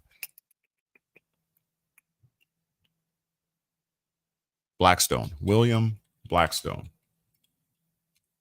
Blackstone. Come on, fingers.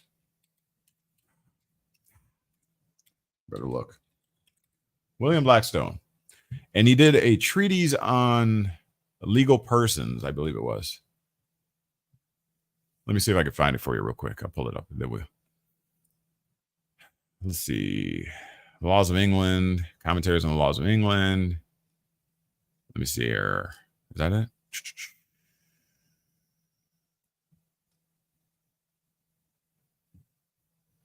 Bear with me one moment. I'll get it pulled up for you.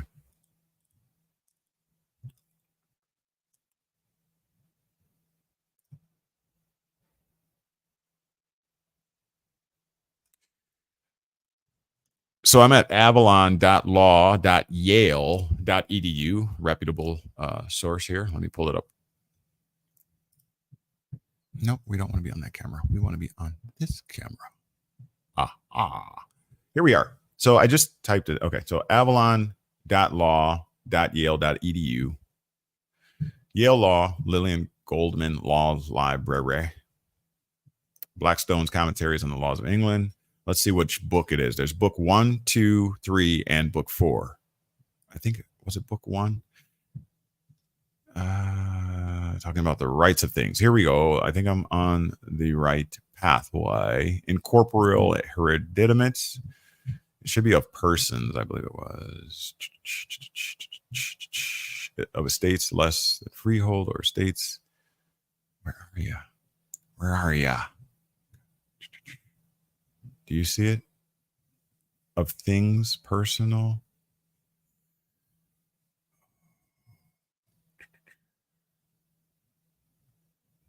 Where are you?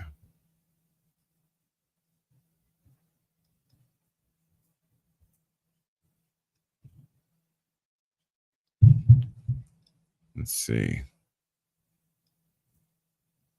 There's a whole lot of them. Whole lot of them. Thank you. Yeah, something. Okay. Let's see. Maybe it wasn't book one. Here, let me do this. Oh, there it is. The rights of persons. It's got to be under here. Rights of, where are you at? Here, watch this. The rights of persons. It's page, it looks like 455. Blackstone's Commentaries on the Laws of England, book the 1st, chapter the 18th of corporations. Talking about legal persons. Watch this, y'all. Really freaking phenomenal and powerful. Watch this. Let me just say this. For whatever reason, I mean, obviously this is England. Obviously, you know, you can see what appears to be misspelled words, but they're not. You'll notice that the S, or excuse me, you'll notice, let's say like the F right here in considered. All right, it's supposed to be an S. They replaced it with an F. For whatever reason, it's all through here. Look, persons. You'll see perfons.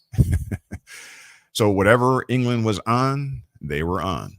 But nonetheless, we can still read through this. All right, we can read, we can see in 3D. Here we go. So the rights of persons. And again, this is Blackstone, William Blackstone.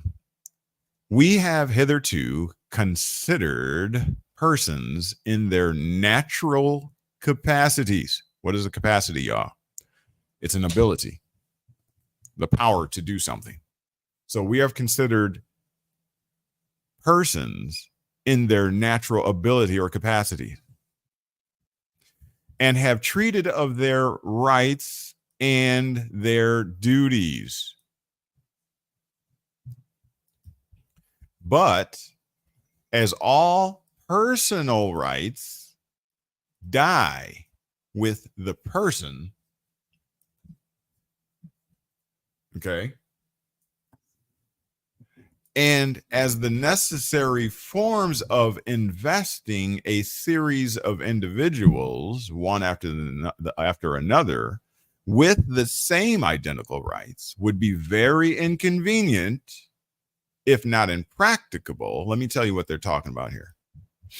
In other words, your great granddaddy's rights die with your great granddaddy, is what he's saying. Your personal rights will die with you. And it'll be difficult to pass on those rights to your people that come after you, your lineage. Okay? You're not going to inherit identical rights. That's going to be very inconvenient because personal rights usually would die with the person, is what they're saying. Moving forward. So since that is the case back here and back then, right? 18th century, whatever. He's saying it has been found necessary when it is for the advantage of the public to have any particular rights kept on foot and continued to do what? Listen, to constitute artificial persons who may maintain a perpetual succession and enjoy a kind of legal immortality.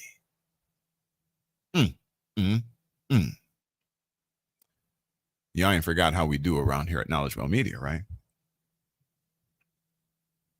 You probably haven't heard it like that, but you probably will now. And that reminds me, let me just put a disclaimer out there. Lots of people have bitten information, taken information, used it as their own, and not given credit to where credit is due, which is one of the reasons I had taken down a lot of my content. All right. Not that the information belongs to me. Let me just put my disclaimer out there. The information doesn't belong to me. But like a great archaeologist, I dig and unearth things, and I put a lot of pride in it, right? I put a lot of pride in it because I put a lot of work in it. The books behind me are actual books. They are not green screened in. Those are actual books. And so what I, respectfully ask is that if you do take some of the teaching, some of the information that I have unearthed, is that you just give credit to where credit is due. And I was noticing that some of these individuals who, have these large platforms were taking advantage of little old me. And we're not giving credit to where credit is due. And what does that do for a content provider?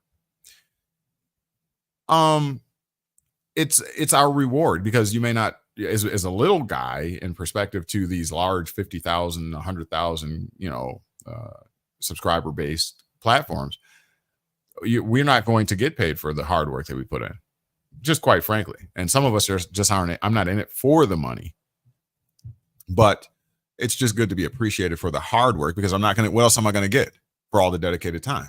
What else am I going to get? I'm not going to get anything, maybe a thumbs up. And you see that people hardly do that without begging, right? And so with that being said, I would just ask, my disclaimer is, if you're going to take the information or the presentation, the hard work that you render due what is due. All right. That's all I ask. That's all I ask. I ain't charging you for this. All right. Be cool, man. Be cool. Be cool. Show some love. Show some love and show some respect. That's all I ask. All right. I do put a lot of work for this. Let's get back to the content. So, legal persons. What is Blackstone saying here, y'all? What is Blackstone really divulging and admitting to? That in the 18th century, they found that when people are dying, that their rights are dying with them. And so if you were considered a freeman or freeman, if you were wealthy because of the family line, because of your patriarch or matriarch, if you were wealthy, they were finding that when the matriarch or patriarch died of the family died, that the wealth was dying, the rights of freedom were dying with him. And so subsequently, the women, the children, et cetera, found themselves enslaved by a king or someone that comes along, right? They found themselves enslaved. Because back then, that's how it was. When daddy, who had deep pockets, died, that people forgot who daddy was. And so they enslaved or took over the estate, stole from them, from the inheritance, the legacy, or whatever. And so they wanted to stop that. And so William Blackstone is saying that we've considered these things. Okay. We've considered the rights and the duties. Your daddy might have been bound by a debt. His estate might have been bound by a debt that was owed to somebody. Oh, but he suffered an untimely death. But the person to whom that debt was owed is still looking to be paid. So that would descend, they were figuring out a way that debt would descend upon his estate so that they could still be paid. Okay. So, but as all personal rights die with the person, once again, and as the necessary forms of investing a series of individuals, one after another, with the same identical rights, would be very inconvenient, if not impractical. Here it is. It has been found necessary when it comes to the issue of the public, not private, but to protect the public, right? That's the job of government, to protect, to serve the public. It has been necessary to have any particular rights kept on foot and to be continued. It has been, to constitute, create, construct legal persons or artificial persons who may maintain a perpetual succession. Why can an artificial person maintain a perpetual succession? Put it in the comment section. Why can an artificial person maintain a perpetual, unending succession? Why?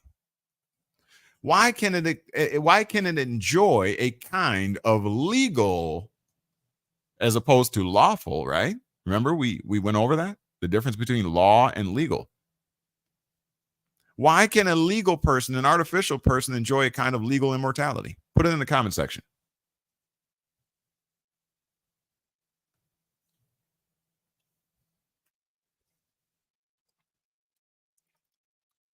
Let's see if you know. Why can a legal person or an artificial person maintain a perpetual succession and enjoy a kind of legal immortality? Why is that? Dun, dun, dun, dun, dun, dun.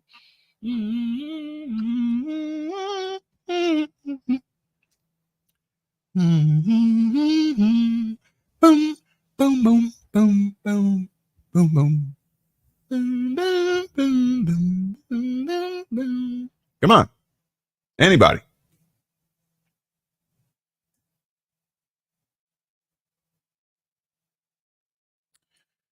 Joseph Hansen says, oh, where'd you go? I lost it.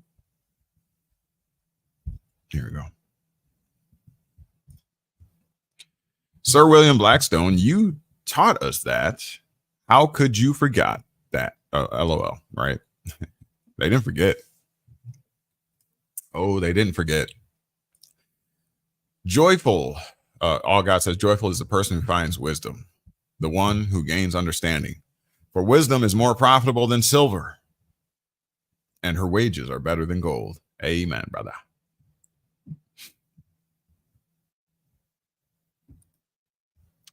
Joseph Henson, in answering the question, says, is it because it is in a state? Well, I'll give you a clue, Joseph. You're not far off. I'll give you a clue. Let's look at this once again. They found it necessary to constitute, create, construct artificial persons. If they're artificial, that means they're not real, right, Joseph? Huh? Is the boogeyman real? No. So can the boogeyman be killed? But alas, no. Is Freddy Krueger real? No. So can you kill Freddy Krueger? No. Is Santa Claus real? No. So can you kill Santa Claus? No. It's not real. Therefore, it's artificial. So what Blackstone is letting us know and admitting to is that they created these artificial entities. They constructed these artificial persons, as we learned, these legal persons. For what purpose? For a perpetual succession. They needed something that could perpetually exist, meaning it cannot be destroyed because it is not real. We need something that is like a ghost, aka a spirit, a boogeyman. Why?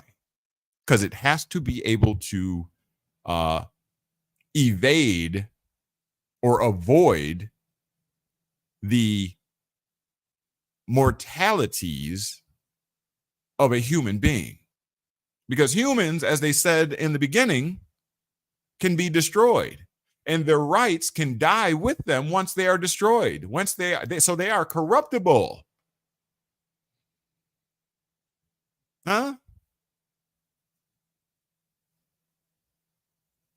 However, if we create these boogeymans, these mythological creatures, these immortal legal entities, they will have a perpetual succession. And therefore, we can lay the rights of one who is mortal, who is a mere mortal, we can put those and merge those with the machine. Transhumanism.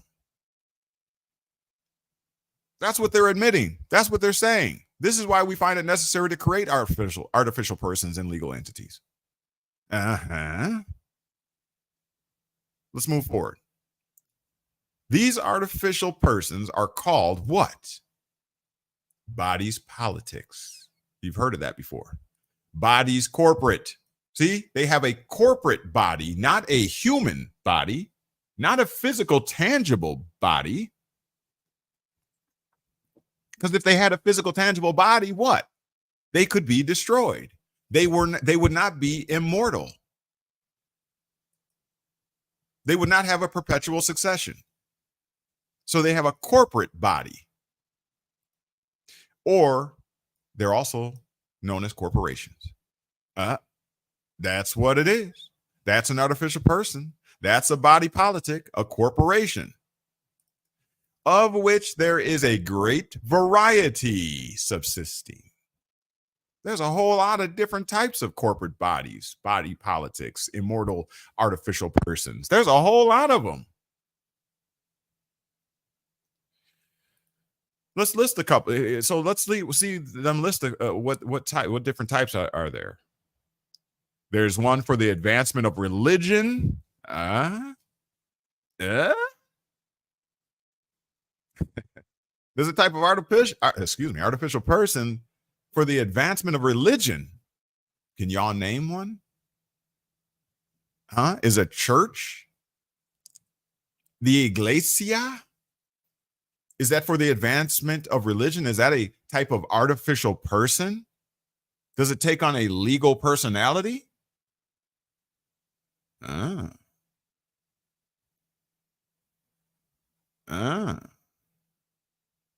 Moving forward. That's one type. How about of learning? You ever heard of a university? A college? Is that a artificial person? Takes on its own legal identity? Has legal immortality? How many years? How many generation has a particular college been in existence? It outlives a human who is mortal, so it has a type of legal or perpetual succession, right? You might have went to the same school your granddaddy went to, college, and your granddaddy might have went to the same college as your great granddad. You see, there's a perpetual succession. These things outlive humans. How about of commerce? You ever formed an LLC? What is the purpose of an LLC? To do commerce and trade. It also has a perpetual succession. In other words, was McDonald's around before you were born? Yes. Was McDonald's around before perhaps your mother was born? Yes. That's because it outlived all of the humans. It has a perpetual succession. And therefore it enjoys a kind of legal, what kind of immortality? Legal immortality. Whole different consideration from natural law. It's legal. Why? In order to preserve entire and forever those rights and immunities which, if they were graded only to those individuals of which the body corporate is composed, would upon their death, the death of the individuals, be utterly lost and extinct. That's why artificial persons are created. Because if the rights depended upon the people of whom the corporation is composed of, meaning the CEO, the vice president, the treasury, the founders, et cetera, the shareholders, if it all came down to only them and their existence, then once they die, the corporation would also die. It would not have a perpetual succession. Therefore, it would not be able to be handed down to the CEO or to the founder's children and children's children, et cetera, et cetera. This is why they created artificial persons, aka legal persons. That's why.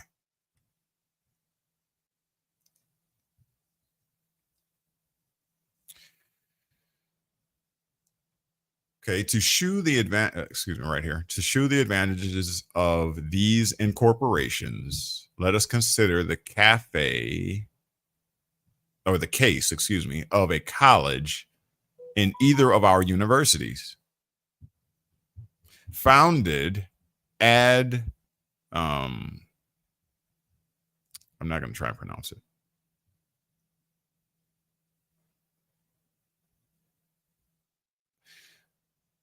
For the encouragement of the support of religion and learning.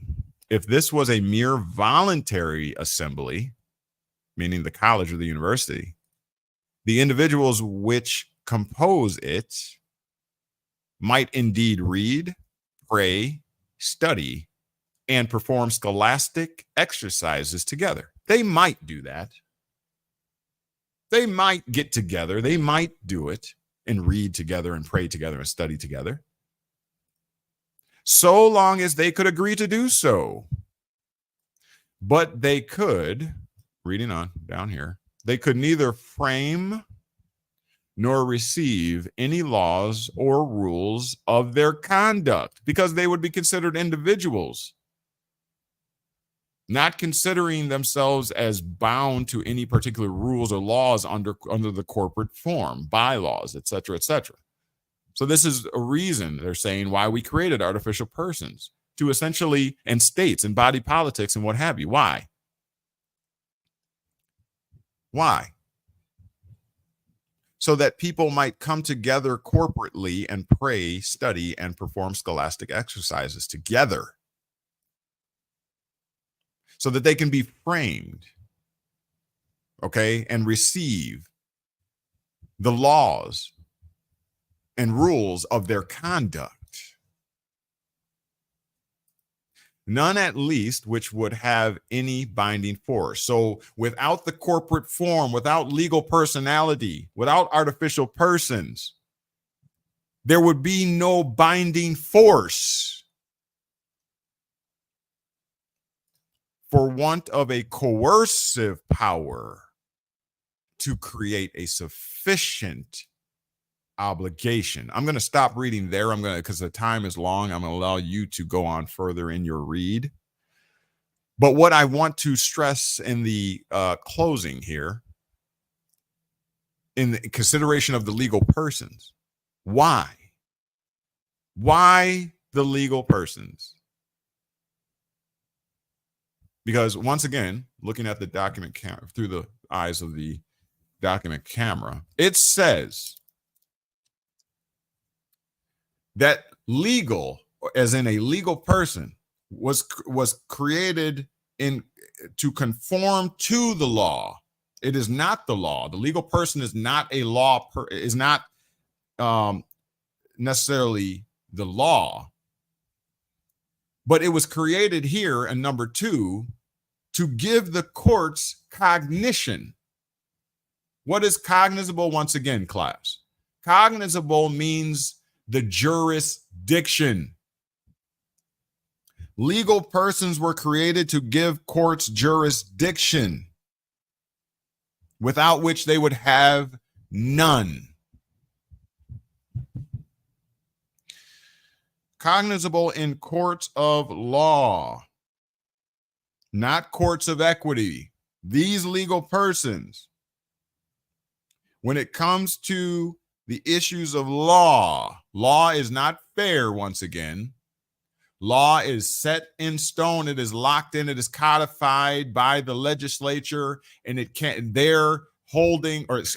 their decision, their creation cannot be questioned by the other branches of government, the judiciary, or the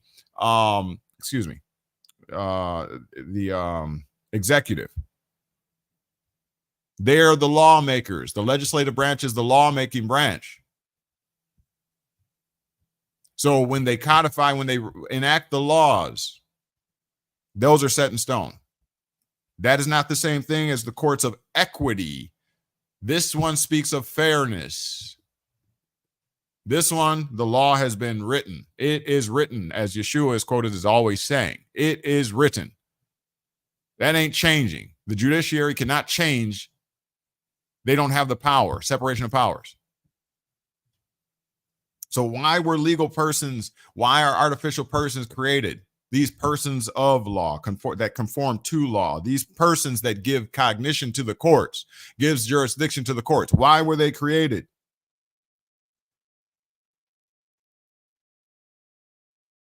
Not as an issue of fairness, equity. These are persons of law. It's locked in. The determination as to their capacity, their capabilities, their ability to act in the legal realm is already written in stone. It is written. The statutes have spoken. The legislature has enacted. Okay? Why were they created? Why were they here at number 5? Why were these type of legal persons created by law? Why? Right here. Right here. They were created right here for want of a coercive power to create a sufficient obligation. Remember, how do we know this is true? Because without a legal person, the courts cannot have cognition. They would not have a binding force upon you otherwise. You have to come under the jurisdiction in order for them to adjudicate over you. This is why, as William Blackstone is saying, legal persons, artificial persons, body politics, corporations were created. Going on, neither could they be capable of retaining any privileges or immunities. How does one obtain privileges and immunities? By becoming a citizen of a body politic, a body corporate, an artificial person, a legal person, a corporation. By becoming a member, you are granted privileges and or immunities.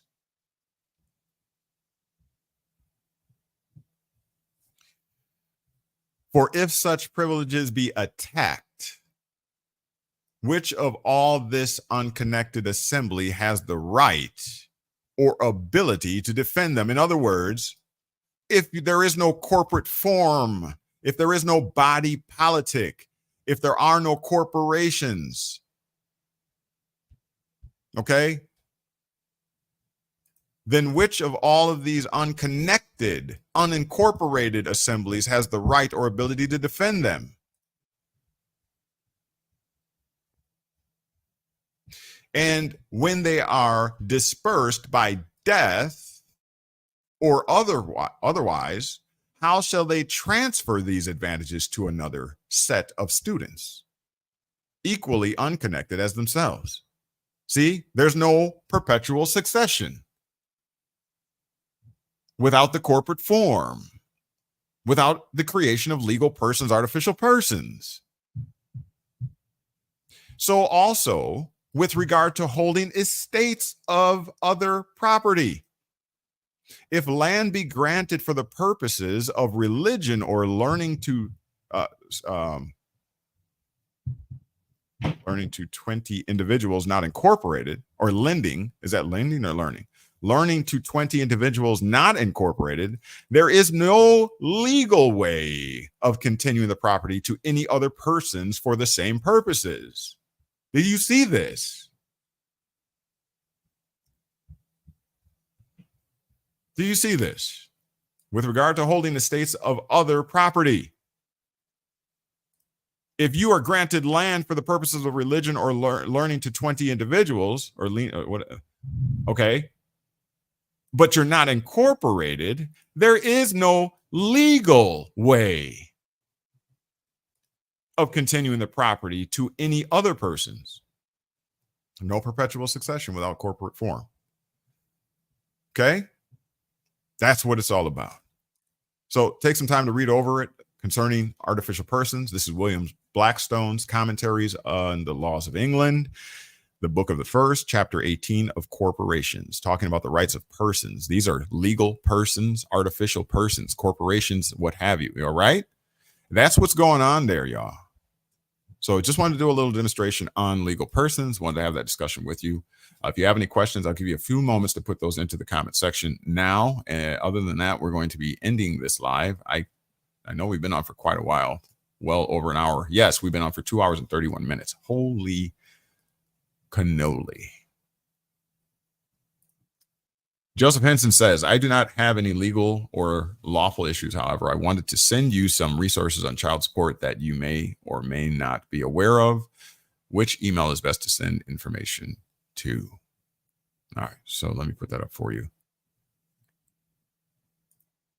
You can send or correspond with me via my email at knowledgewell4u@gmail.com. And the 4 is the number 4 and the letter U. So knowledgewell, the number 4, the letter U @gmail.com.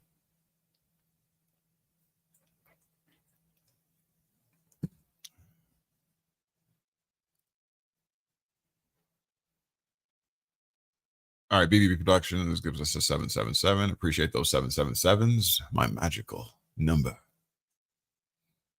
So, in summation, everyone, now you know why you have a legal person, why they're important. They can't tell you that there are no such thing as legal persons. I have found in my experience in arguing in courts and writing letters and all that kind of thing, being sort of tossed about by every wind of doctrine. The YouTube is full of people, replete with people who are trying to teach things that they really don't understand or know. The argument was never about whether or not you are the legal person. The legal person is an inanimate object created for perpetual succession for a type of legal immortality. As we've learned, we've heard it right from the horse's mouth. The writer, the transcriber of the information, the teacher of it all, William Blackstone, on the laws of England. Created for a purpose is a legal purpose. It's a legal person, an artificial person, without which the courts, which are themselves a legal person, artificial person, a person of law, a statutory person, not a natural person. You're a natural person. Life, blood, right? Heart palpitating, or not palpitating, beating heart. Born of the womb, the matrix of the woman. You are a natural person, but there are legal persons. And if you didn't catch before, go back in this video, upload, whatever, and you'll see where people got together to lobby against the rights of corporate persons, because they were finding that the corporations are gaining more and more rights that are becoming more and more on par with what the natural rights or the human rights that we have. And their fear of fascism, a fascist state where corporation and government merge, right? Leading ultimately to dictatorships and communism. And so they said, no, corporations should not have the rights that humans have. And so what they did is they set out to create an experiment, and they set it up and applied for a marriage license for a particular young lady, Vogel, to marry a corporation by the name of corporate person. Well, wouldn't you know it?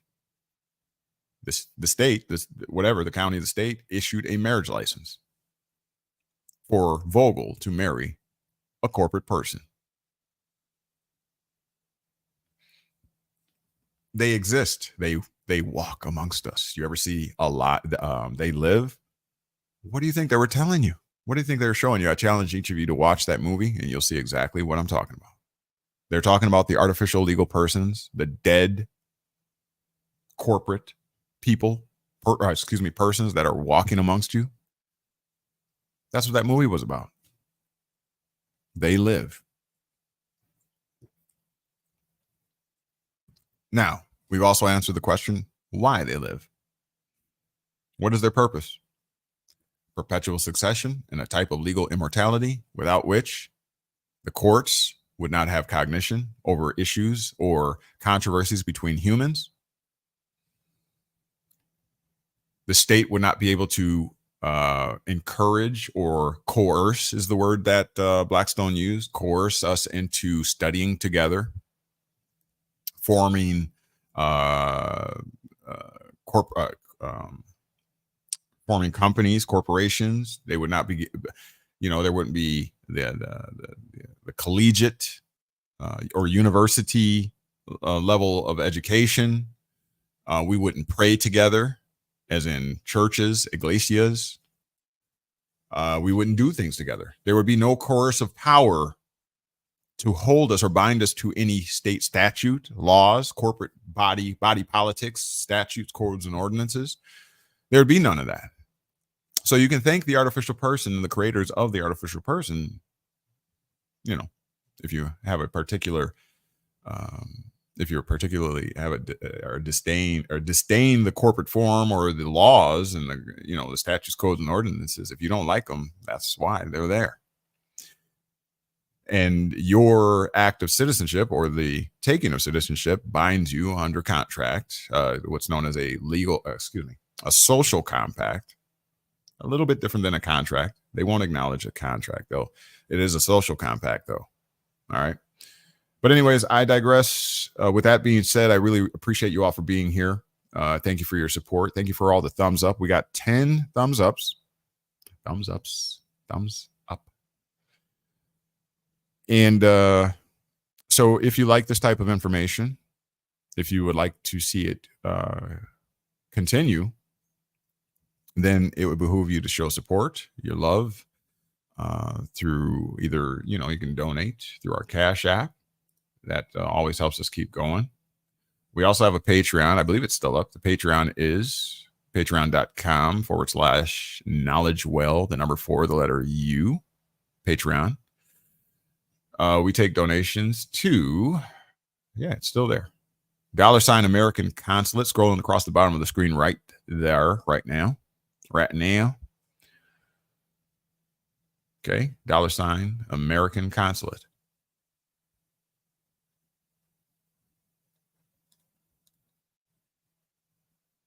All right. As always, this was not intended as legal advice.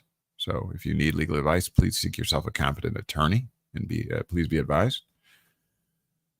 And we'll see you on the next upload or live. We'll go live again Sunday at approximately 11 a.m. Central Standard Time. If you want to join us, we'll kick that off again, see how that goes. We, we appreciate your support and share this with as many people as you can. Help us beat the algorithm by always coming in, giving us a thumbs up, sharing, liking, and subscribing. If you missed the beginning, please go back and watch this on replay. You missed a whole lot. We uncovered a whole lot. Also, I want to let you know that we have started a private group over at Facebook. It goes by the name Mandemic, as in pandemic, but it's Mandemic, and we're dealing with all issues involving child support. We are making moves. We want to significantly overhaul the child support system, and we have a way to do it. Well, let me state it this way. We have a way to get their attention, and I'm not even joking. So if you want to jump on board with that, if you are a man who is facing the heavy obligation and duty of child support, and you feel that you are being inequitably punished or unfairly dealt with involving child support and DHS and what have you, it would behoove you to get on board with us. We are making moves. We have an event coming up September 4th, 2024. That is the plan, where you can participate. You don't have to come to our state. You can do it right in your state, and we'll give you the information on what it is that you need to do. And we are going to change child support. I'm not saying that it needs to be obliterated, done away with, because there are deadbeats. There are people who evade their responsibilities and obligations to their seed, and we don't want to strengthen their hand. This is not for them. This is not for those who are not focused on the care of their children. This is for those who do everything that they can within their power, within their capabilities, who love their children, who want more involvement with their children, but are limited by the state for whatever reason, or by the mother of the child, right? Who we often find are really, they blame the man for not being there, but they are themselves the reason as to why the father is not more involved, because they can't get over the sticky details of their previous relationship with that man, or they don't like the man's girlfriend, the current girlfriend, or they didn't want the relationship to end, but the man is done. And so they want to hold the child as ransom, And so we are coming against that. If you are interested in that battle, in that fight, which we will win, hands up or down, whichever way you want to look at it, we will win that battle. Because, the men, we are the nation builders. And I've come up with that acronym for MAN, M-A-N. We are the master architects of nations. That's what man or men are. And so this is not to subvert women at the expense of, deifying men. This is not that. We want to provide a healthy balance. We promote a healthy balance. But, men need to, become a significant factor in the consideration of society. Once again, that is our contention. So if you want more details on that and you want to get involved, you need to, especially if you find yourself on child support. You want to know about the September 4th event, get involved, meet us over at the Mandemic, like pandemic, on the Facebook page, and join. You'll have to answer just a few questions, and that we will let you in to our private group so that you can know the details on the event coming up in September. Okay, September 4th. You'll get all the details over there. You can also communicate back and forth. Share that information. You might not be on child support yourself, but you might have a brother, uncle, a nephew that is finds themselves subject to it.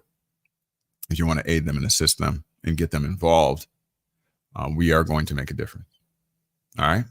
Let me look at the comment section one more time, and then we're going to get out of here. Any questions? Let's see. What did I do? All right. Thank you, BB Productions. She put the information.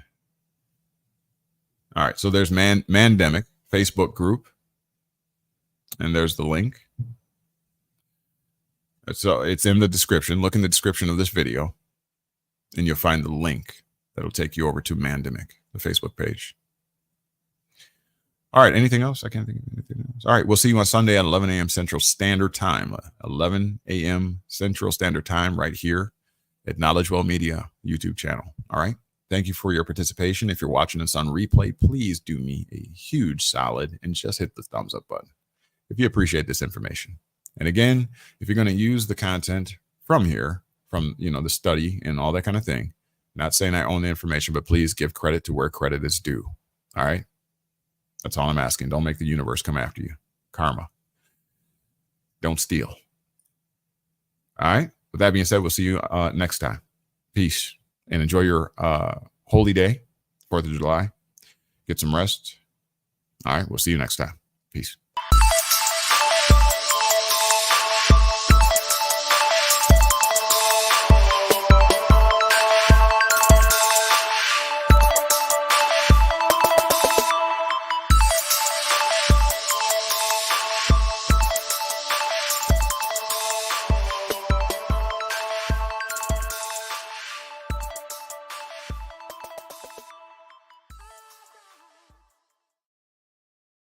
Not sure what happened there, but we'll figure it out.